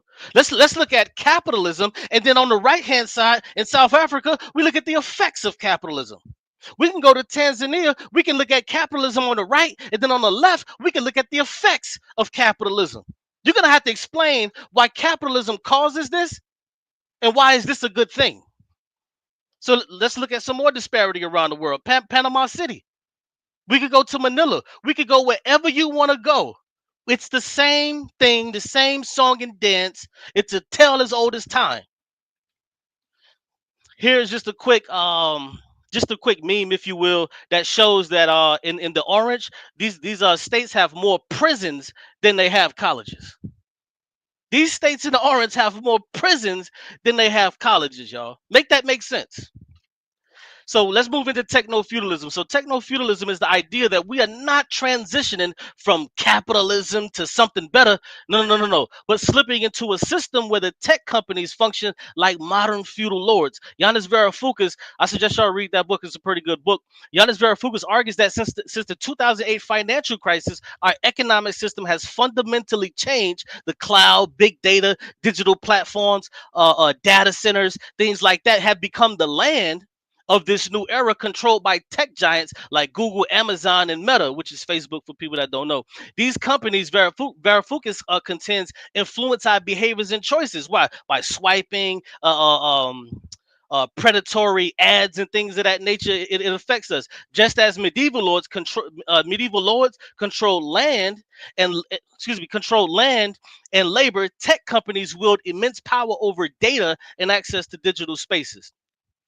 So now let's look at the Black Panther and the Black Panther Party and how they adopted communism. They had a free plumbing and maintenance program. They had a legal aid and education program. They had free breakfast for school children program, free food program. They had people's free ambulance program.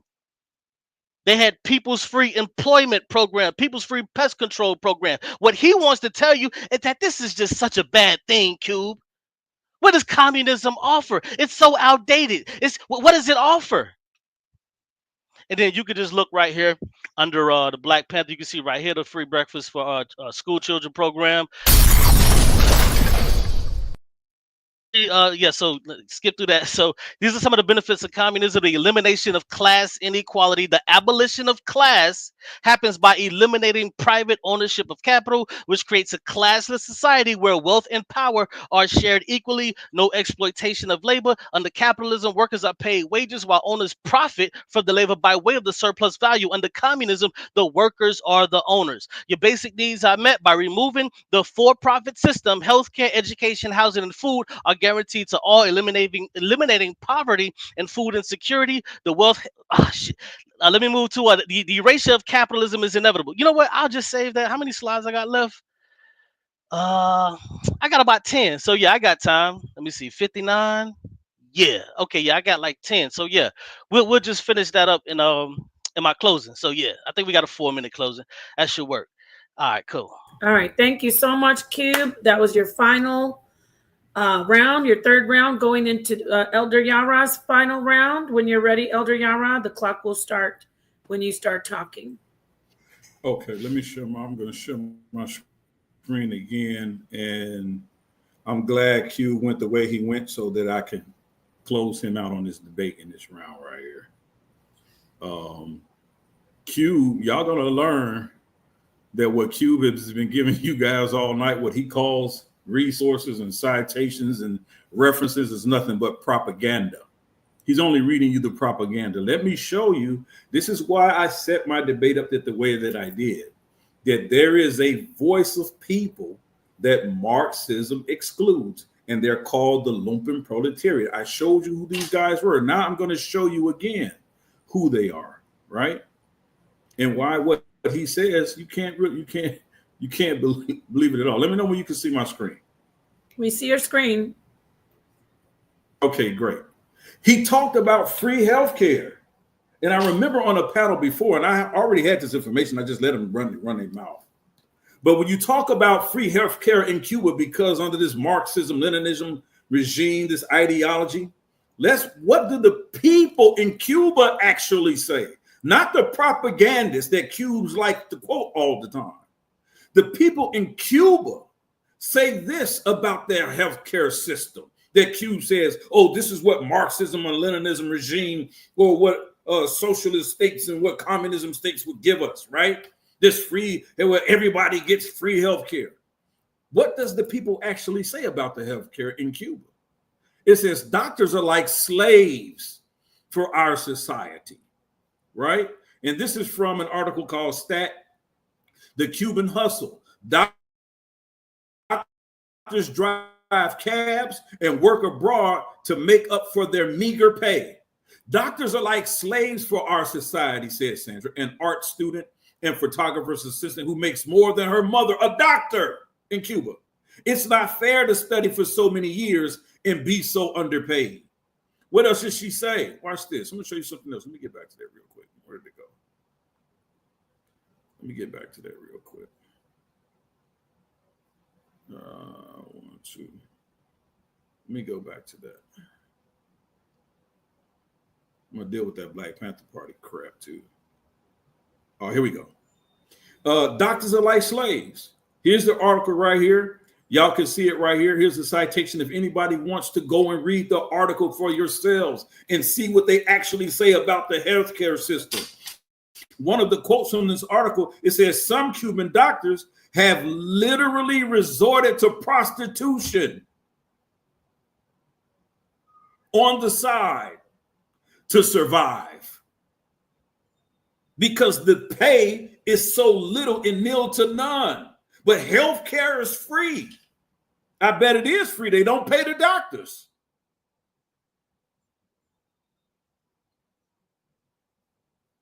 Would you want a doctor in Cuba who's practicing prostitution on the side to come and help you with your open heart surgery the next day? Or come and have to change your bedpan or feed you your food? Qube is only giving us the propaganda. But they don't talk to the people. If you want to know what's going on in the country, in the society, talk to the people that live there. Not from the news clippings and the propaganda machines that Qube is always reading us excerpts from.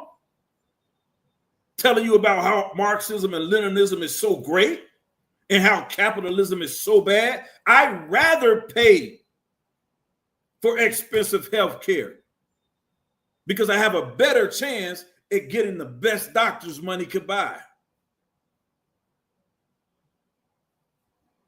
I don't want to show up in my doctor's office and he tells me he's been driving the cab all night while he's trying to diagnose me or my children.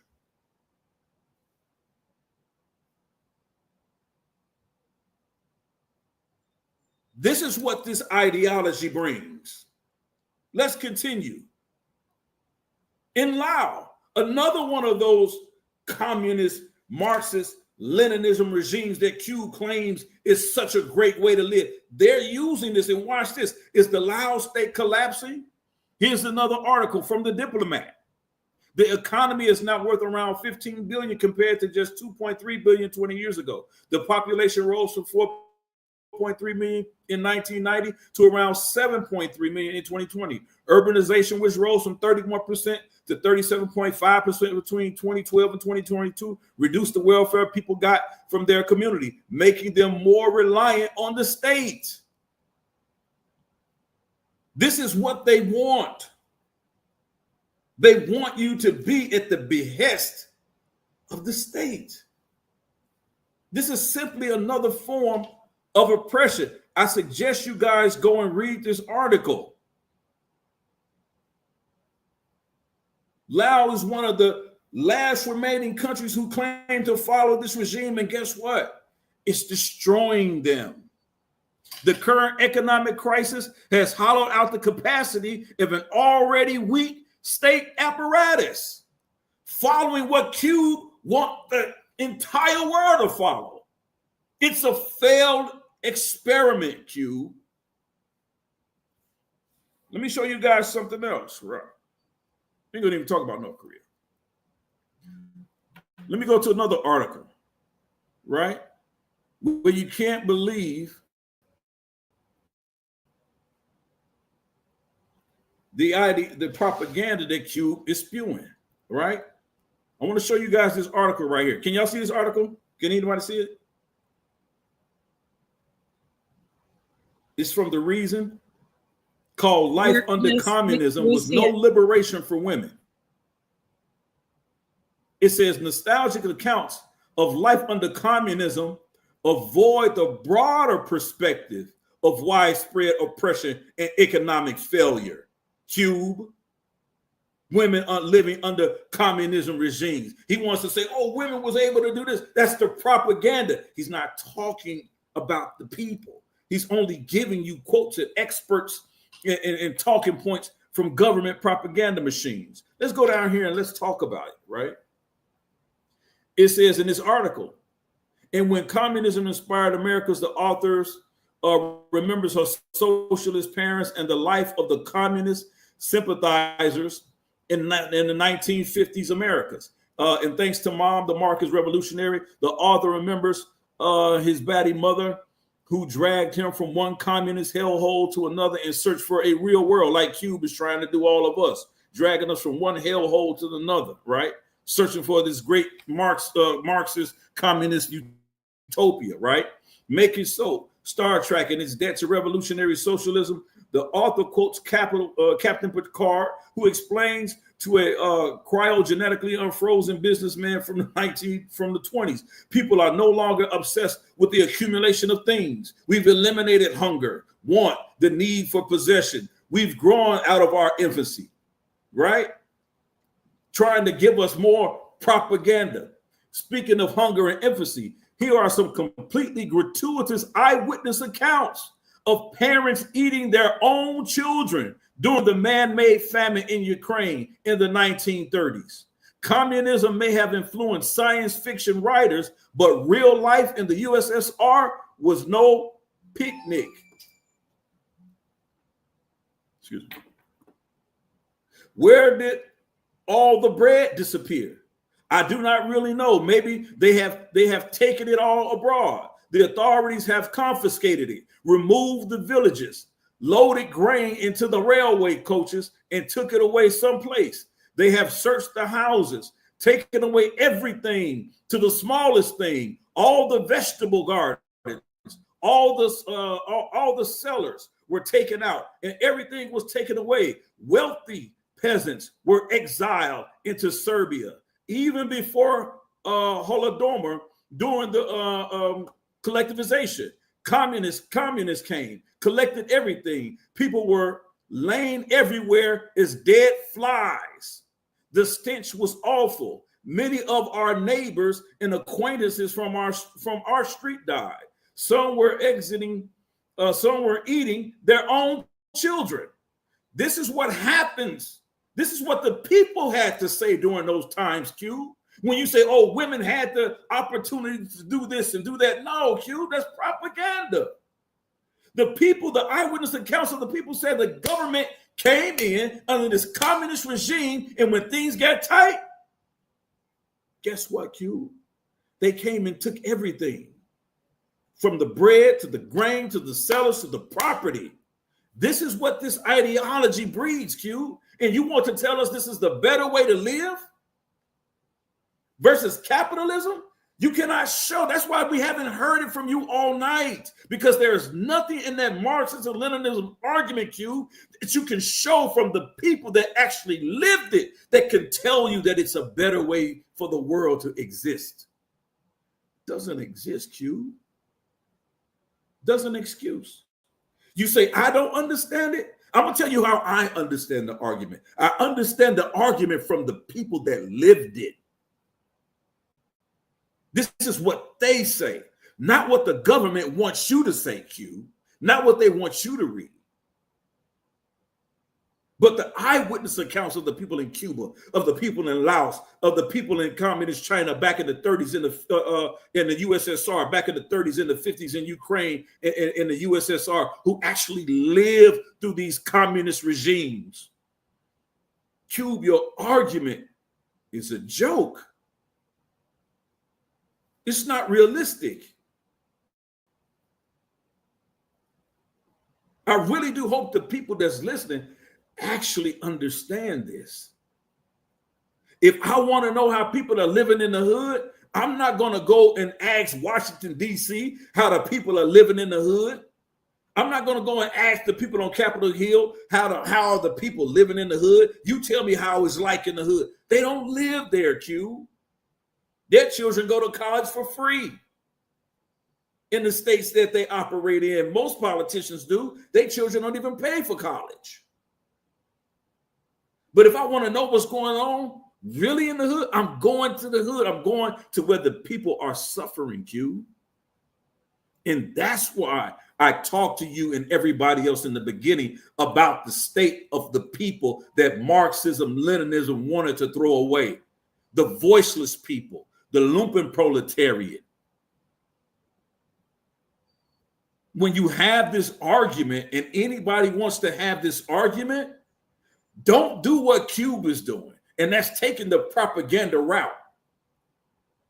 Marxism and Leninism is not the way to go. It has never been proven. That's why there's only few left. He said, if it was so bad, why is the United States and everybody else around them stumping them out? Because it's a bad idea, Q.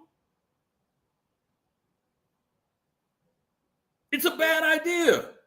And only you don't seem to get that in this debate. It's a bad idea. As I said from the beginning, capitalism is not the best. It's not the best way of everything, but it's sure not worse than Marxism and Leninism. At least under capitalism, your mama got a chance, your daddy got a chance, your sister got a chance, your brother got a chance.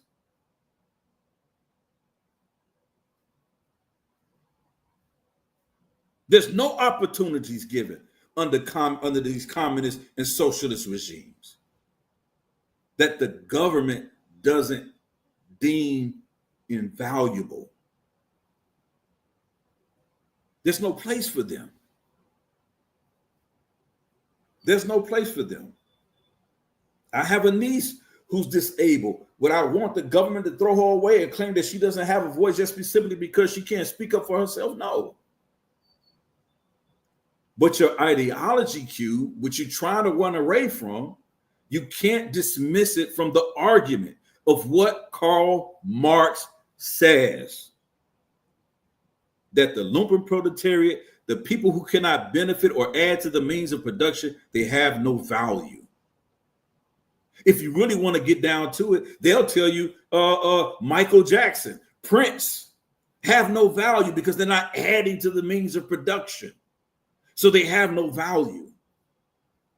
They have no gumption or umption for a revolutionary party. And let's get to the Black Panthers, because here's the problem with people using the Black Panthers. The Black Panthers use their own definition of the lumpen proletariat because they knew what Marx said about the lumpen proletariat and that they were included in that. They just decided that they would ignore that part from Karl Marx and said, even though we're part of those devalued ones that Marx talked about, that criminal element, because we know the Black Panther parties, most of them were criminals of people were taken off the streets. A lot of them were. A lot of them were unemployed. A lot of them were unemployable.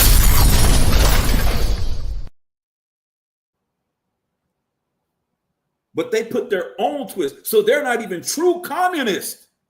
They don't even follow Karl Marx to the letter in which he wrote about the lumpen proletariat. They didn't follow that. But ignorant people will listen to other ignorant people and say, see, the Black Panther Party, they followed Marxism. No, they did not. They gave their own definition of it. Because by Karl Marx's definition, they're an undervalued class. It means nothing to them.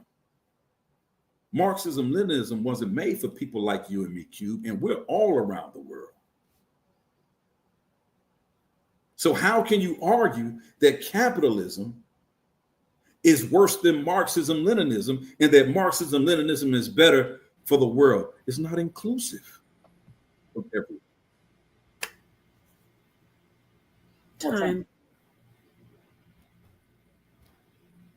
Time.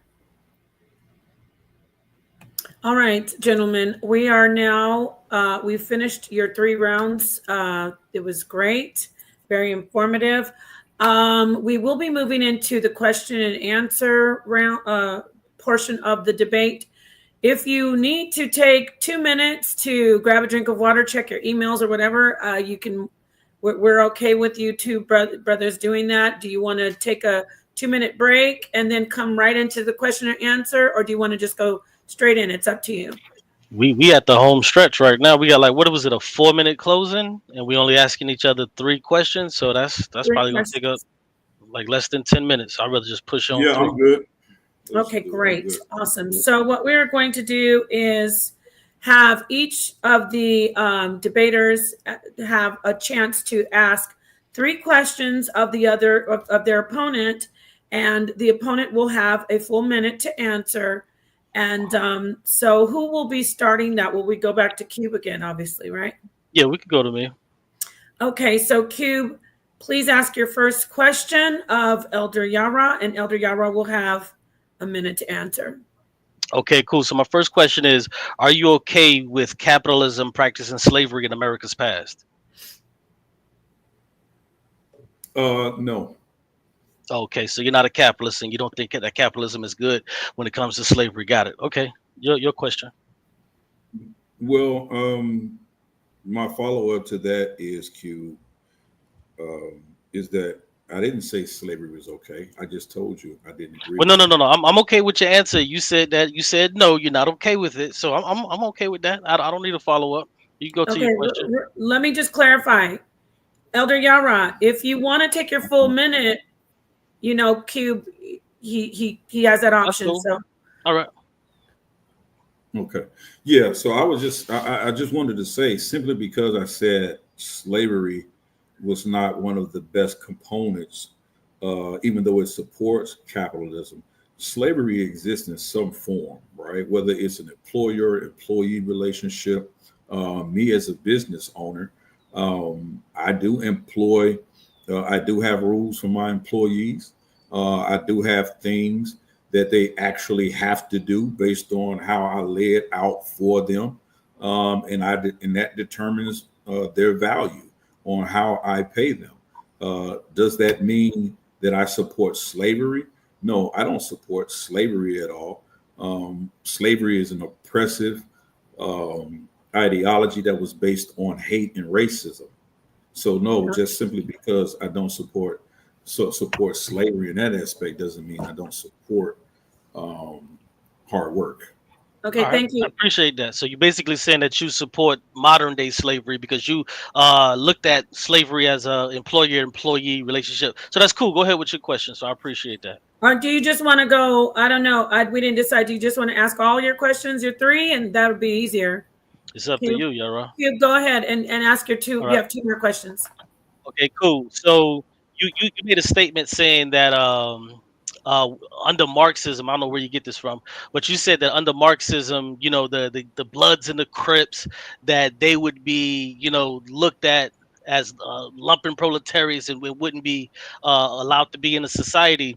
Can you tell me what produces gangs? And then once you tell me what produces gangs, can you tell me what produced that thing that produced gangs? Well, actually, what we know that produces what produces gangs, Qube, is not capitalism as a failure, but it's actually broken households, right? And so even though you have high unemployment or poverty, that does not show or produce the fact why there are not fathers in the home. That has nothing to do about why we just had Father's Day. Poverty does not necessarily dictate to households and how people are raised in households. I mean, that's what Norman Lear tried to show us with Good Times, right? Even though they lived in poverty, they had a strong male figure in the household, right? To ward off keeping his son, J.J. Evans, to keep his son away from gangs, right?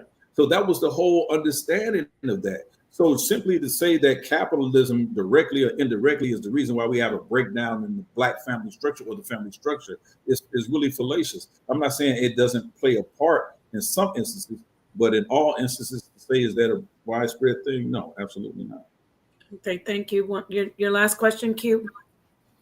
Okay, good. So since you're a Christian, I thought that it would be fit for me to ask you this. So if you were to go to heaven, I know that you said earlier in other conversations that because, converts don't go to heaven, but let's say that you were being a convert, that you do go to heaven, would heaven resemble something more to where there's this always on competition, or would it be similar to communism to where things would be distributed equally, more equally? What would heaven most resemble? Would it be a competitive situation, or would it be things that would be distributed equally and things of that nature? Just explain that for me. Well, when you talk about heaven, since you asked me a Bible question, and I believe in the book of Matthew, Yeshua explains heaven this way, as far as whether or not heaven is actually even a real place or not, a real physical place. He tells his disciples not to look there, but heaven is inside of you. And I would take that concept and bring it right back to you, Qube, and say, even in the concept of heaven, that there is a competitive spirit inside of all of us, right? And because there's a competitive spirit inside of all of us, Qube, there has to be, especially in men, right? That's why we have sports. You love sports, right? So that competitive spirit that's innate in most men, Qube, is really what drives us to be successful. And to think that you're saying we should be compensated for being the best competitive person we can be in any field, I don't really understand why you would even take that position. I think that the hard work that I put in, more so than the next man, you said capitalism doesn't really support innovation. Then what does? Okay. sa.neter did that. Yeah, thank you for the non-answer. We appreciate the statement, but thank you for not answering the question. About heaven. But I'm ready. I'm ready when you are. All right. Moving on to Elder Yara, your first question. Qube, you have a whole minute to answer. Okay.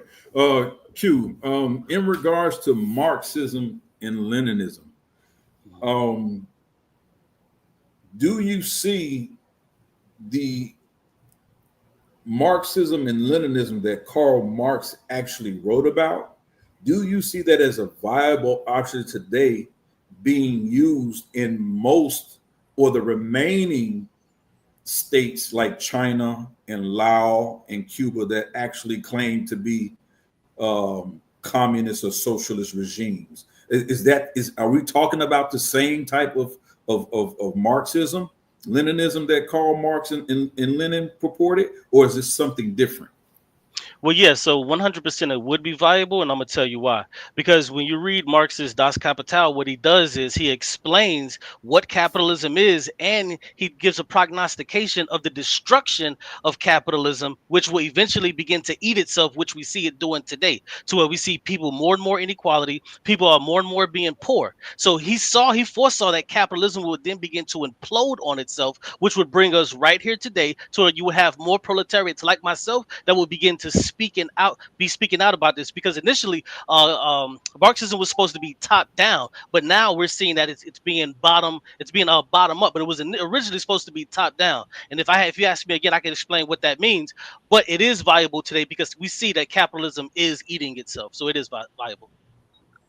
Okay, so you just said that it was initially top down, but now it's bottom This is up. question number 2. Is this Yeah, number question 2? number 2. Yeah, Okay. question number 2. Yeah, you said it's top. It was initially top down, but now it's bottom up. Right. So then that You froze. You froze, Elder Yara.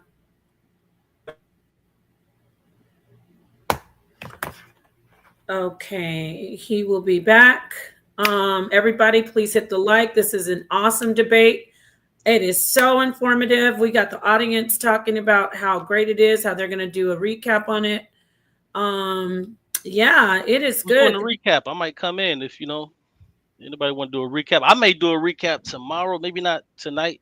It's getting a little late, but yeah. Right. A lot of participation in the audience. We're waiting on Elder Yara. Let's see what people are. There was somebody that asked a question. So it's looking for me. We didn't put up a poll. I don't know, sa.neter, if you want to do that. You want a poll? Okay. sa.neter, what do you think, honey?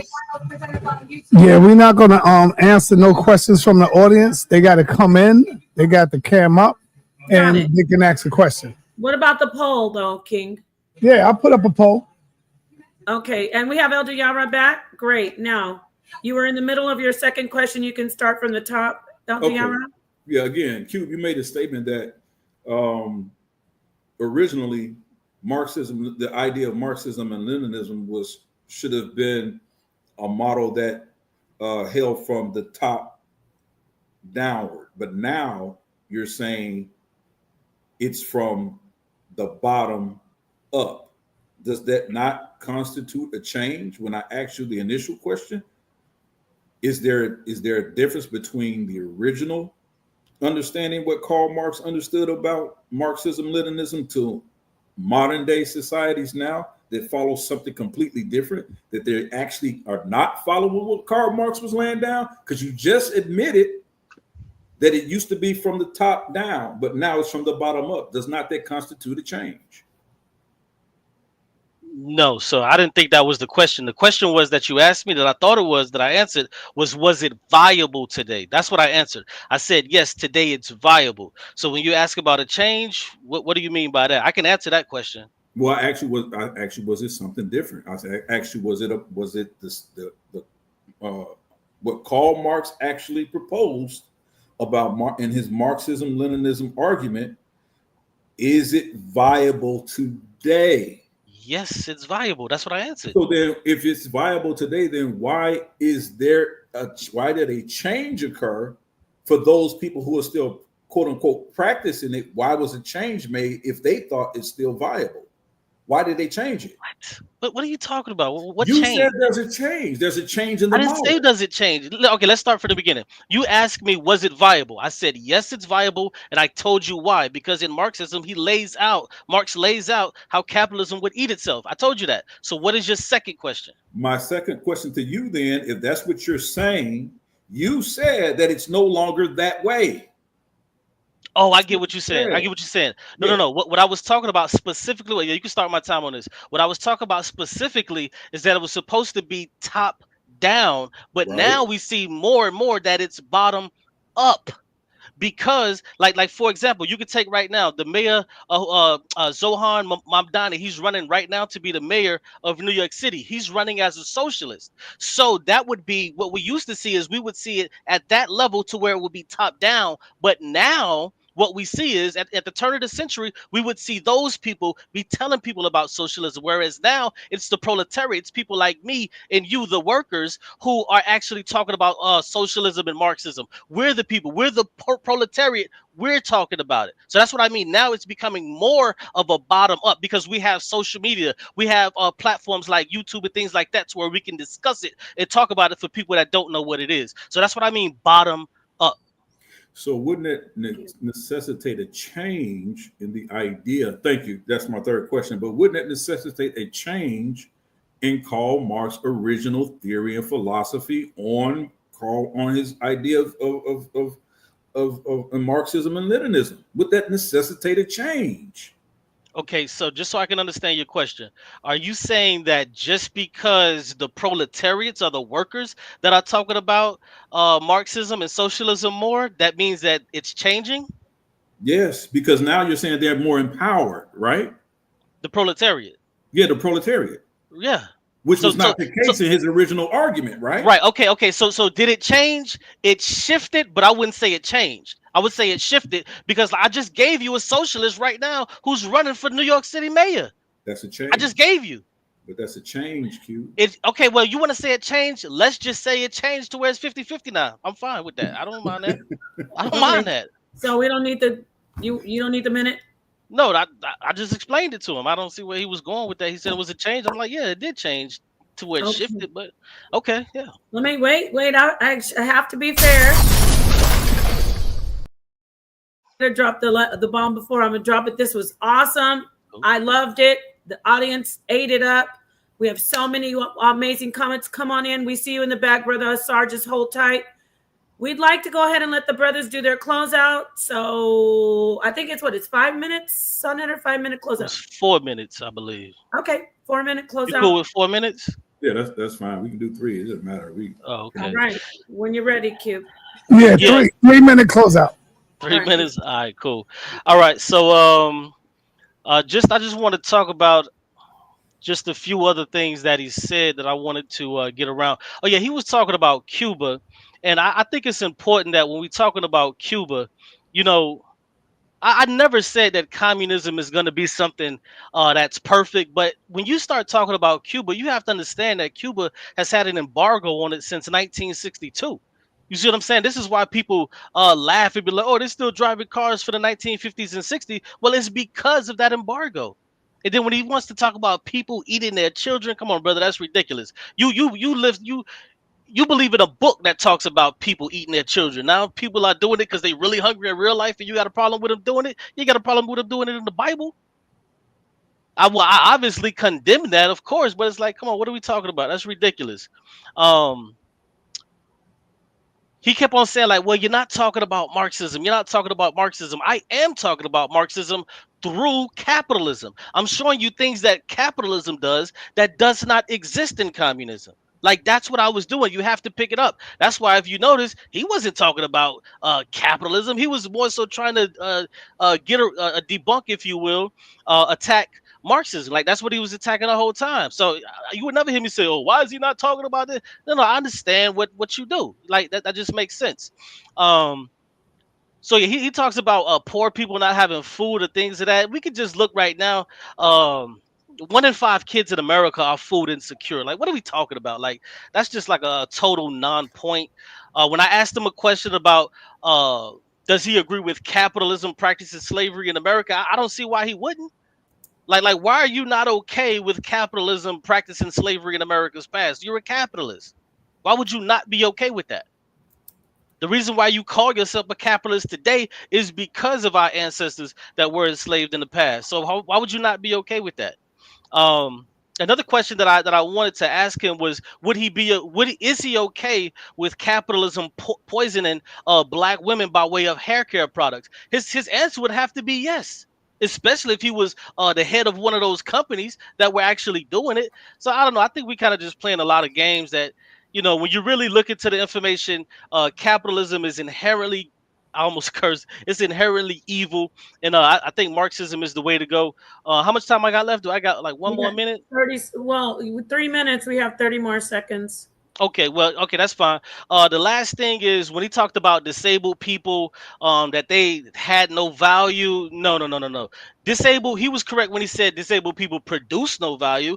By definition, yes, they don't produce any value. But what he failed to mention is that in communism, you're guaranteed food whether you produce value or not. You're guaranteed a home whether you produce value or not. This is something that he didn't mention. But here in America, you're not guaranteed any of that. How many homeless people and veterans that we see on the street right now? And this is a capitalistic society, so cut that off and slap that. Thank you so much, Qube. Now moving on to you, Elder Yara. Your 3 minutes start when you start, my friend.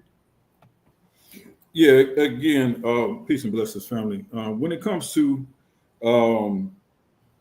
capitalism versus Marxism and Leninism, I think that tonight we've seen that by far capitalism, with all its frailties and all its misgivings, that it's a far better chance for people like you and I, for people around the world who have lived in poverty. This is why so many people, you know what? This is why right now we have the immigration issue we have today in the United States, is because people around the world who've lived in these socialist or communist like regimes are trying to get into this state, into this country where capitalism, they know is at least they have a fighting chance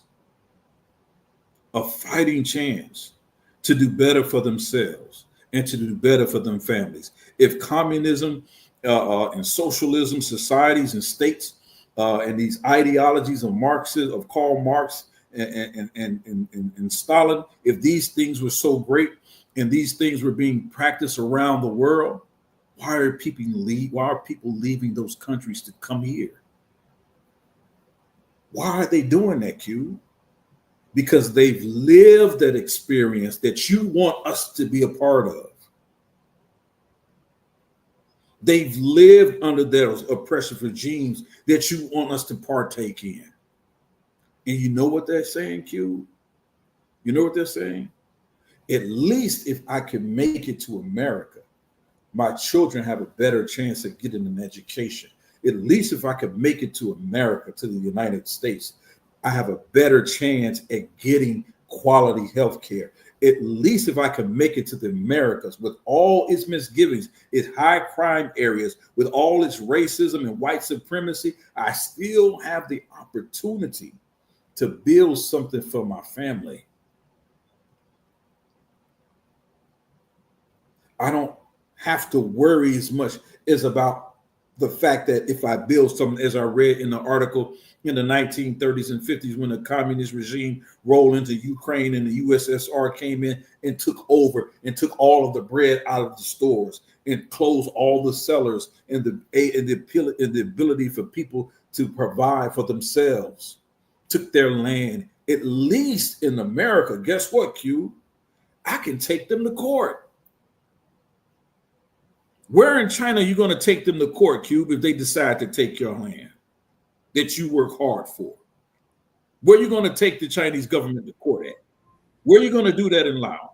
Where are you going to do that in Cuba under those regimes? Where are you going to take them to court? At least I can take them to court. I have a fighting chance. But Qube, you're asking us to give up everything for nothing. Everything. You still haven't given us a better option of why capitalism versus Marxism is worse. Thank you, Elder Yara. Thank you, Outside the Qube. Thank you, audience, for joining. And that concludes the debate. And now, sa.neter, do you want to come in and say something before we open the floodgates? He must have stepped away. All right, so we can go ahead and... Yeah, come on in. I'm just say thanks, Yara, for taking me up on the debate. I definitely enjoyed it. I did have a little fun. It was always good to debate. But yeah, I appreciate it. Yeah, same here, man. Right. Appreciate I thought it was excellent. It was great. I love to see. Thank you, great moderating. Great. Oh, perfect. Thank you. Very welcome. I'm going to say from both ends, like everyone in the audience, that we got so many great comments, learned so much. We need more debates like this. So it's awesome. Hello, Asariam Ka. How are you, my friend? Imitep, y'all. Imitep. Good, excellent debate, gentlemen. And of course, y'all got the most gorgeous moderator on the planet to do her thing. You got the best big brother, our elder Sa over there. Yeah. This house supposed to house of consciousness. Be conscious. Yes, sir. 2 questions, as I always do. Communism. Let's start with capitalism. Brother Yara. So, capitalism was set up on a racist scheme. So, as you mentioned, the white supremacy and the holding down of African Americans, the redlining, the lack of loans, etc., for our businesses. Why is this model better when we know we're going to suffer under it? Well, I think that when we do a compare and contrast capitalism and Marxism and Leninism, I don't even think it's close, because even with, and I never argued that capitalism is without flaws. We do know the white hegemony in this country, as you said, they have power on providing loans, but in providing assistance and different things like that. But at least in this country, we have somewhat of a fair shake to get a little bit of piece of the ability to provide for ourselves. You, brother, you box a lot, right? You box. When you get in that ring, there's nobody else in that ring that can help you win a fight but you. You can hear people in your corner. You can have your water guy in the corner, your towel guy, whatever. But at the end of the day, you get satisfaction out of the work that you put in. When you get a win, nobody can really take credit for that win but the man in the middle of the ring. Capitalism gives us that. Communism says, even if you did all that work, you still don't get the credit for anything you've done. You don't get the credit for your training. You don't get the credit for the work that you put in. It all belongs to that government. And that's not fair. That's not fair. Is capitalism the best thing? Absolutely not. We can clearly see that. But is it better than Marxism and Leninism philosophy to live by? Absolutely. 100%. Qube, my brother Qube. What up, bro? Good answer too. When it comes to communism, when we look at Russia, we see places like Bucharest, which have been let down by the government, really ran down locations and localities. We even see it when we go to China, especially with the Wuhan virus that was going around. A lot of people were being burned in buildings and different things of that nature. The main thing for us has always been to keep government out of our business. How will we do that knowing that communism is all about government? Well, yeah. So, good question. But when you say keep government out of our business, that's American propaganda. So Americans, we've been propagandized to think that, oh, we because see, this country was founded off the propaganda of tyranny, but that tyranny actually came from a different country in England. So what they did was the Americans, when they begin to write the Constitution and things of that nature, what they begin to do is they begin to put amendments to where, like, things like, oh, we can have guns to where we can, protect ourselves from the government. But that's because they were afraid of the government in Britain that came over, a foreign government, if you will. So when we talk about keeping the government out of our business, that's just nonsense, bro. Because government is in our business. They got your blood. They got your footprints from when you were a baby. They got everything. So when we say keep them out of our business, that's just kind of right-wing nonsense, if we're being honest. Like, you on the phone right now. They know exactly where you are. They can pinpoint. They could drop a dot if they wanted to, a bomb on your head right now and kill everybody and their mama right around there. So it's ridiculous when we say keep the government out, because they're everywhere. Well, COINTELPRO wasn't so cliche. That's government in our business. Would you still would feel that way with them able to see what you do through the TV, through the phone, tracking you and everything? Right, but see, check this out though. We have to look at the reason for COINTELPRO, because COINTELPRO was trying to keep black people oppressed, and they didn't want people to come together to try to escape that oppression. So that was the reason for COINTELPRO. You see what I'm saying? So that's, like, I don't know. It's a little bit different when we think about communism versus the imperialistic state trying to keep their boot on your neck. So that's really what that was about. separation of the two. Good debate, gentlemen. Hey, I appreciate the questions, man. Appreciate that. I'm about to go rewatch it. I'm getting in the truck. All right, no doubt, man. Appreciate it. Peace.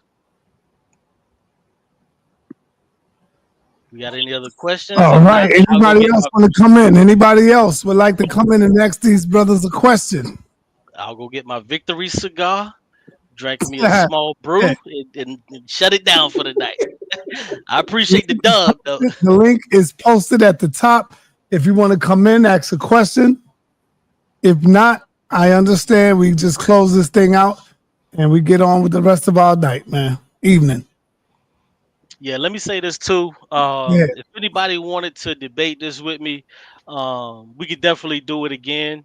If anybody wanted to challenge, we could certainly do it. It doesn't have to be necessarily Marxism, Leninism, against capitalism. It could be, saying something else around it, because people don't debate God versus atheism all the time. They talk about a few other different things. So yeah, man. And shout out to Qube's crew in the chat. We definitely appreciate, y'all for showing up, most certainly. But yeah, I'm open to more debates about this. All right, Shu Amun, what up, man? Peace, brother. You on the call? What's happening? Peace to the channel, man. Can you hear me? Yes, we can hear you. Okay. Peace to the channel. I appreciate all the good works of the brothers on the channel, man.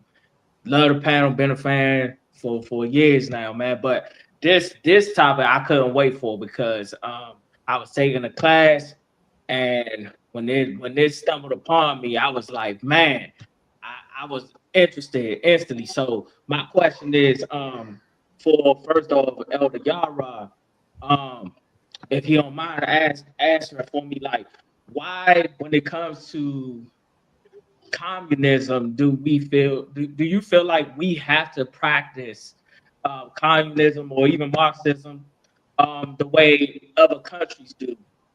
Do you feel as though that it has to be the same just because they're going by the philosophy of Marxism? PC, brother, first of all, but if you don't, then how can you call it Marxism or communism? I mean, and Leninism. I mean, if you don't follow the tenets of what Karl Marx and Engels actually laid down, then you're not following it at all. You're following something completely different, which is what the Black Panthers actually did. This is what I keep saying. People always bring up the Black Panthers and say that they were no, they actually redefined definitions of what Karl Marx said because they knew that Karl Marx did not include their element in his argument. So they redefined it. They took it as Black folks always do. We took it and made it our own. Had nothing to do with the original idea. So we've seen that and most people don't understand that. And they say, oh man, the Black Panthers was Marx. No, they were not. Absolutely they were not. Because again, to Karl Marx, the Black Panthers were the Lumen proletariats. They were the devalued proletariats because they didn't add to the means of production. But what they could do, what they decided to do, well, we're going to take the worst of those. We're going to take the worst of these people like Fred Hampton. When they went around, we seen the movie, I think Judas and the Black Messiah. You remember they went around that scene and they got all the gangs together. See, Karl Marx said all that is trash. Forget those people. But the Black Panther said, no, we're going to get all those people together, even though Karl Marx thinks we're trash, and we're going to make them revolutionaries. That was something completely different. So if you're asking that, on that note, yeah, we can do something completely different, but it's not going to be what Karl Marx believed in. Hey, can I answer that question also? Yeah. Oh, you wanted to rebut? I was going to ask you something based on that, based on his answer, brother Qube. Based on his answer, why do you feel as though the United States government snuffed them out if they were not practicing Marxism, knowing that Huey Newton himself was a Marxist? Well, it goes back to what I was saying when the previous brother Asar asked me the question when you talk about COINTELPRO. They knew that they were oppressing black people. They knew that they were oppressing them. So what the Black Panthers did was they tried to use communism and Marxism, Leninism to try to escape that oppression. That's why I showed to where, you know, our people were so poor at the time we couldn't afford ambulances. We couldn't afford these for our places, our homes to get the maintenance that it required. We couldn't afford these things. So this is why the breakfast and stuff like that. This is why they came out with these things. You see what I'm saying? So in order to keep the oppression and the boot on the neck of black people, they had to snuff them out. But let me answer the question that you asked him. The thing about that is this: we can practice something because right now there's over 600 different flavors of Christianity, and nobody trips and says that a Catholic isn't a Christian, a Baptist isn't a Christian, but they all follow the tenets of first century Christianity. So I don't have see, this is another thing that he doesn't understand. You have communism and you have Marxism, Leninism. See, that's why I put it all inside, because see, Marxism, Leninism is the theory and communism is the act. You see what I'm saying? And this is what you have to understand, brother. And I knew he didn't understand that just by some of the things that he was saying in this debate. And I'm like, how can't that's why I had to put it all in a debate, because I didn't want him to do what he just did. Oh, well, if you're practicing this, then you're not practicing that. If you're practicing this, then it's not really that. No, it's not a purity test. You can, and I always say this: if Marxism or communism comes to America, it's going to be different than anything that you've ever seen in history. It's going to look totally different. Yeah, but Qube, it's not. It wouldn't be Marxism. I don't understand why you keep trying to propagate that lie. That's so false. Baptists aren't Christians. Baptists aren't Christians. Watch this. Listen, you're not going to take Karl Marx manifesto and implement it today and say, yeah, this is what's going to work. It's not going to happen. The Black Panthers didn't believe it, and they didn't use it. They used elements of it, but they did not follow Karl Marx manifesto to the T. You know why? Because they knew it did not include they black behinds. Okay. Our Baptists, and that would be the same thing today. So if you're saying, oh, we can have different elements, I don't care if people call themselves Christians under the same banner, but the apostolics don't believe like the Baptists. The Baptists don't believe like the Catholics. The Catholics don't believe like the Seventh-day Adventists. So guess what? Yourself. So no. Guess what? They're all Christians, right? That's why they're segregated. But are they They're Christians? not united. No, listen, Q. They're not united. That's a problem. I don't care what they call themselves. Okay. You're not going to get 10, 20 different ideas on Marxism and think you're going to have a united front. That's what you don't understand about the argument.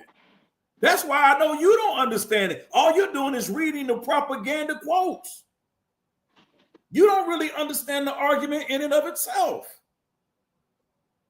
There's no way a Seventh-day Adventist is going to get up and teach a sermon during Mass. It's not going to happen, Q. I don't care if they call themselves Christians. That's stupid. So, okay, before we move on to somebody else, what you're saying is, if a person does not follow the Bible to its T, they aren't a Christian. The New Testament, excuse me. They don't follow the themselves what No. Hold on. I just want you to answer the question. It's very simple. If a faction or a group, if they don't follow the New Testament to a T, they're not Christians, right? Not necessarily so. Okay, so let's now hold on, stay right there. Now let's take Marxism, Leninism. If a Marxist doesn't use every bit of theory, you're talking about labels. Okay, I'm talking about ideologies. You got it, bro. You got it. Ideologies, Q. If you're not operating under the same ideology, you're gonna have factions and divisions and schisms and isms. And guess what that breeds? It breeds war. It breeds, guess what, Q? Civil war. They were all Americans during the Civil War. All right, Elder Yara, we're gonna move on. We got Asar 7 in the building, Asar, and then we got King J next. Asar, you got a question, brother? Yeah, first I want to say to both of you brothers, man. Your PowerPoints were professionally crafted, well executed, and articulated with clarity. And I applaud both of you all on this presentation. It was a great debate, probably one of the best of this year. And I appreciate what you guys provided for us today. And peace to everybody on the panel, and to Elder Yara, and to my brothers Qube. You know, Peace, both peace, of you brother. guys are my Appreciate the brothers. kind words. Appreciate it. Yes, sir. Yes, sir. And I want to say that I sided with Qube. Even though you gave a great presentation, my brother Elder Yara, I would have to say, due to the fact that, well, let me ask you this, because we're asking questions like Sa said.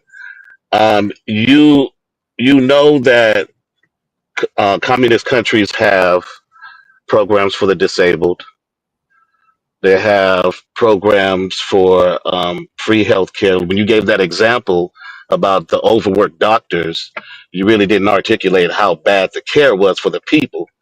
The doctors were overworked. I don't think that's fair, but no one complained about the care. So would you agree that even though those communists won't allow people to work who are disabled, they still provide care for them, and that due to the fact that there's less homelessness, less poverty, less unemployment, and less hunger in communist ran countries than in capitalist countries?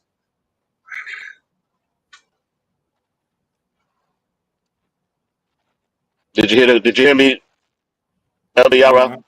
I heard you. So it's like, this is what I read to you when I showed you the article about Laos and what's going on there, right?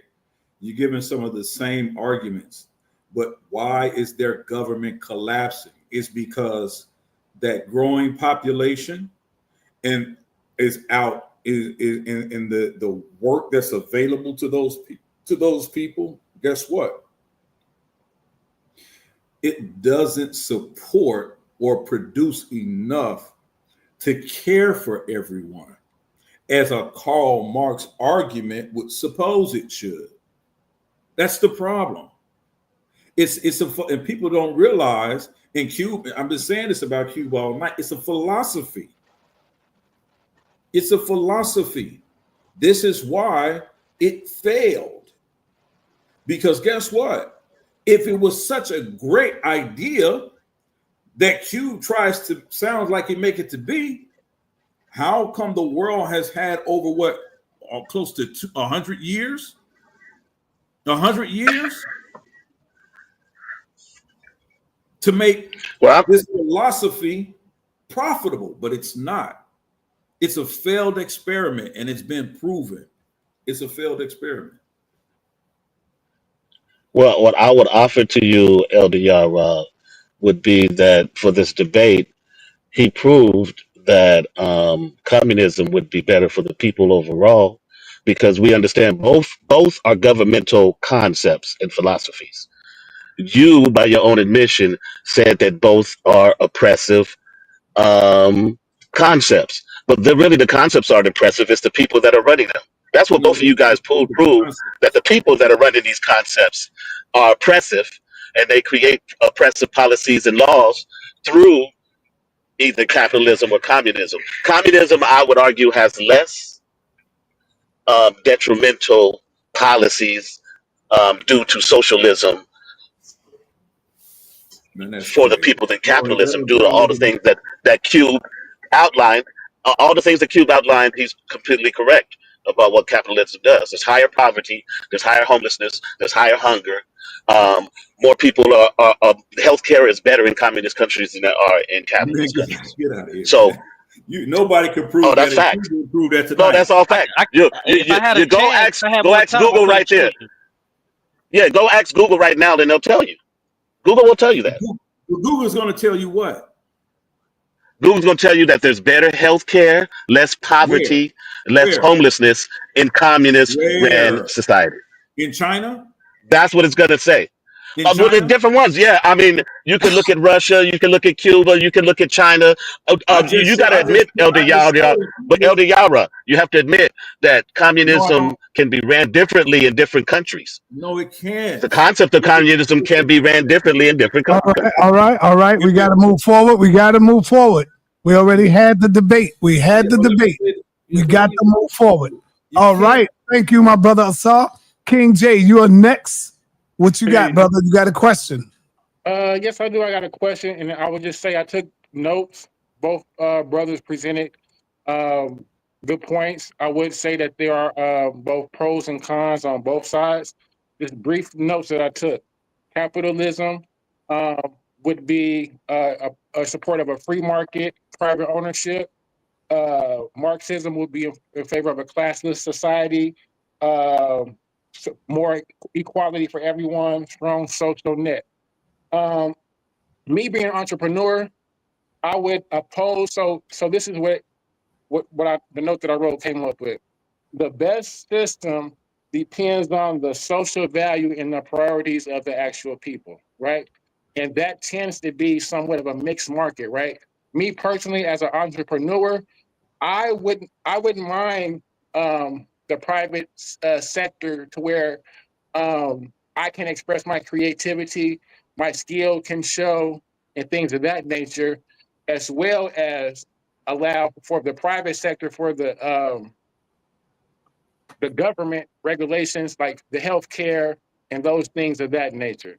So a mixed market that applies both according to whatever social and priorities of the world or community that is targeting. That I'm rocking with that.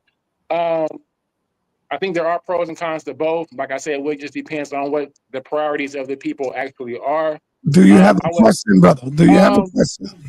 the question would be actually, would you agree with what I just said in regards to maybe a mixed market would be better for the people taking the good and the no, just strictly go ahead, Q. Yeah, let me answer that. And the reason why it's no, because capitalism inherently produces inequality. So eventually what you're gonna have is you're gonna have the rich, the 1%, they're gonna begin to prey on those people, and they're gonna use their money and influence to lean on politicians. So perfect example. So right now in England, they have I forget the system that they call it, to where they have free healthcare. But more and more, do you know what's happening to their system? Is that the capitalists, they're leaning on the politicians to do what? To strip more and more Yeah. from that free healthcare system, to strip more and more from it, to privatize more and more things. So no, with a mixed system, capitalism eventually begins to eat itself. But go ahead. I agree with that point because just for the simple fact that, like you say, I read the manifesto 1848. It says where like the elite would own the machines, right? And the workers. So it says that at the after the workers rebel, the communism is the end, you know what I'm saying, is the actual end game. Goal. That's the goal, right? Socialism is the beginning, but communism is the goal. That's Right. why, once again, I put everything in there because I didn't want him to run. I put socialism, Marxism, Leninism, and communism. For sure, for sure. So let me address it as well. Here's why that's a problem, right? And this is why you have to have a mixed market, right? Because innovation breeds competition. If it's competition that keeps market prices down. If you don't have that, absolutely, Q. If you don't have that, right? Then this is why in America we have, in our capitalistic society, this is why we have antitrust and laws against monopolies. We put those things in place when those problems arise, right? So this is why larger corporations, right, who can't control a corner of market are always broken up. That's the reason why we have those laws in place. So y'all right, So just to play devil's advocate. So like for me as an artist, right? So you're so that communist, like that classless society, it would kill my artistic drive, ambition, because I know that I can only achieve so much. You know, it's going to be a limit to that. Absolutely. Right? No, And Elder Yara, we don't enforce those anti-trust laws. Since 1980, they've been far too antitrust laws in this country. Yo, we don't want no people speaking out of turn. Come on, we had King J talking. King J, let's go. Go ahead, Yara. Go ahead. But yeah. No, like again, so like it does. This is why I brought out the concept of Marxism and Leninism when it talks about the lumpen proletariat. King J, you would be in that group of people, right? And they would simply say to you, or you would be in the lumpen proletariat. I don't think so, because I'm an entrepreneur, so I think I will be one of the people who owns things and would own. You know, I don't think I would be the. But your skill set is your creativity.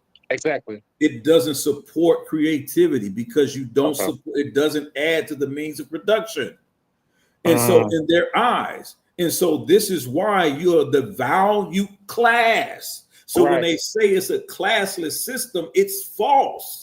It's all a lie. It's made up. And people don't understand that's the hole in the theory of Marxism, Leninism, where it says it tries to make it seem as though it doesn't discriminate against classes. It absolutely discriminates against classes. Those, especially those of the creative nature. Is it more for the team instead of the individual success of the person? Both. Okay, let me respond to that. Then we could go to the next person. Let me respond to what you said, King J. So, I think you said that you're an artist, meaning did you make beats or did you do artwork or tattoo artist? Tattoo artist. Okay, that would be something that you would do. That would be a job. So why would under communism people want tattoos under communism? The same way people would want to go play basketball, want to watch basketball. There would be YouTubers. That would be everything that we have today. The only thing that we would strip away is the profit motive. So no, listen, if you want to make tattoos, no, you're not going to make profit from it. What do you want? You're going to have your health care. You're going to have your food taken care of, your home taken care of. What more do you want? What you want, $1 million to go do what? What do you want? That's enough for me personally. Right. So if you have all of your basic needs taken care of and you can still do what you want, feel free to go ahead and do it. And if you want to, what's enough for you? $1 million? Hold on, let me just finish real quick. No. Food, shelter, and clothing. Just like, I don't need. Okay, so if food, shelter, and hold on, let me just finish real quick. I was in the middle of saying something. Let me just finish real quick. And clothing means a car. Hold on, let me just finish real quick. A shanty town like you see in Africa. Let me just finish real quick, Yara. And then you can get clothing shipped to you. Yo, can you hear me? Yeah, let me just finish. Yara, hold on, let Qube finish. He was making a statement. Yeah, let me just finish real quick. Yeah, so see what Yara, when he was saying in the debate, you would have no private property. He doesn't understand the difference between private property and personal property. So your personal property would be your home. It would be your shoes. It would be the things that you have. Private property are the things that you use to commodify. So no, nobody's gonna be a landlord like he was trying to talk about, because you try to commodify that resource to do what? Sell to people to make money off of them for you doing nothing. So no, you won't have these things. And last point I'll do is, and I'll wrap it up with this. When he was talking about coming up and being an entrepreneur, bro, how hard is it to be an entrepreneur in this society when 4 companies own 80% of the beef processing, 70% of the pork, 60% of the poultry? Like, but go ahead, I'll let him go. What the hell does that mean? I mean, everybody don't want to make a damn hamburger. What difference does it make? The problem is with you, Qube, is that you don't want anybody. Here's the problem, right? When you talk about private property and personal property, here's the thing. When he says there would be no landlords, that's ignorant, stupid. Who's responsible for the housing, Qube, if there's no landlords? I'm asking you a direct question. Who's responsible for the housing? So a landlord is a person that commodifies a home to extract resources, meaning money, from the person who's renting for them. That's what a landlord is. Is that capitalism? Yes, that would be capitalism. Under so communism, you tell me that would not exist in a Marxism, Leninism regime. In a No, it socialist would regime. not, because Watch this, Q. let me explain it to you why. Let me explain it to you why. Because by being a landlord, you're commodifying the home. You can't. There You know is what no you're talking private. about. You're not Bro, a let me. home. All right, That's all right. not a commodity, I already done bro. debated for 2 hours, That's not a 3 hours now. commodity, I'm not Q. gonna keep going. Q, what's the definition of a commodity? It's a good that can be used, can be good, bought and sold. That's a commodity. That's not a house, Cube. That's not a house, Cube. Wow. That's not a house, Cube, and you know it. See, this is what I'm saying about guys that just be saying stuff. Q, you mean to tell me if there's no landlords, then who owns the homes? We've had the debate already. We can go to the next person. The government will own the home, right? Right. He's telling you the government will own the homes, right? So you mean to tell me that the government, you want the government responsible for putting you in a place to live that you have no control over? So that's not private property if the government owns it. It's not even personal property if the government owns it. This is what I'm saying. There's so many holes in this Marxism, Leninism argument. It makes no sense. And Qube does not understand that. He just hates capitalism. All right. All right. He don't have an entrepreneur bone in his body. You can't understand. All right. We got Solomon on the call. Solomon, you up next. Solo. You up next, brother. What's going on? You know what's going on. I hear you. I got a question for Q. Let's go. Yeah, I hear a lot of the same conversation he has in white circles too. How would you feel about the white circle changing? They have a conversation about making Trump into a dictator, Marxist, capitalist type. I mean, a communist type situation. How would you feel if he was the ruler of a communist type situation for us?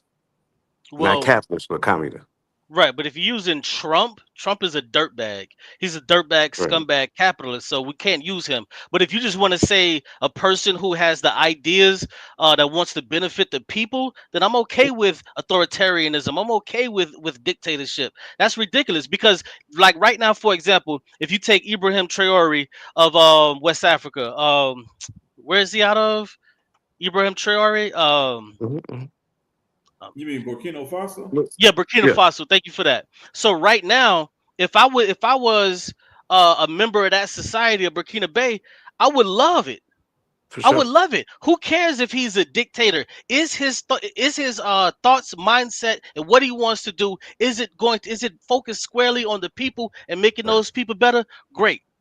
Right here in America, last thing I'll say this. Right here in America, we change dictators every 4 years.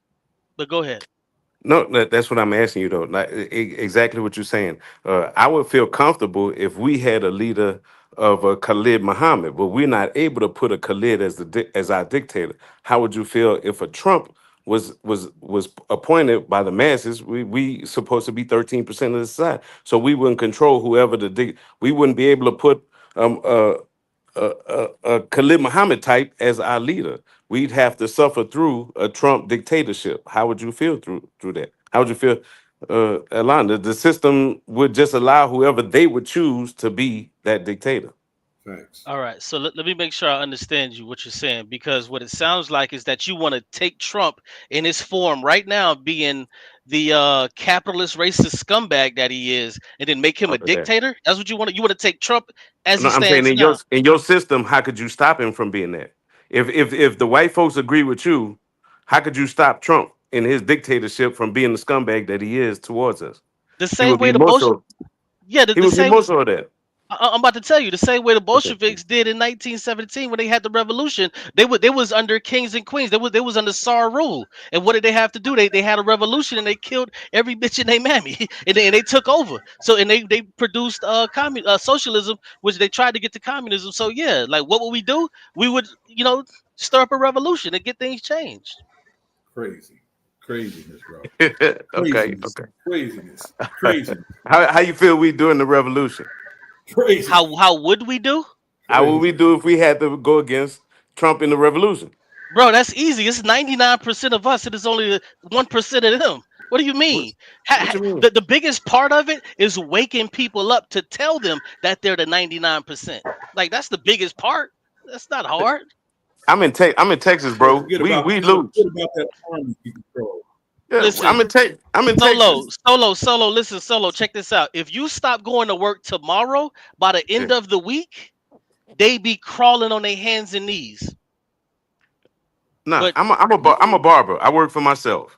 okay. But I'm saying I'm looking around, and in Texas, is more Trump supporters than anything else.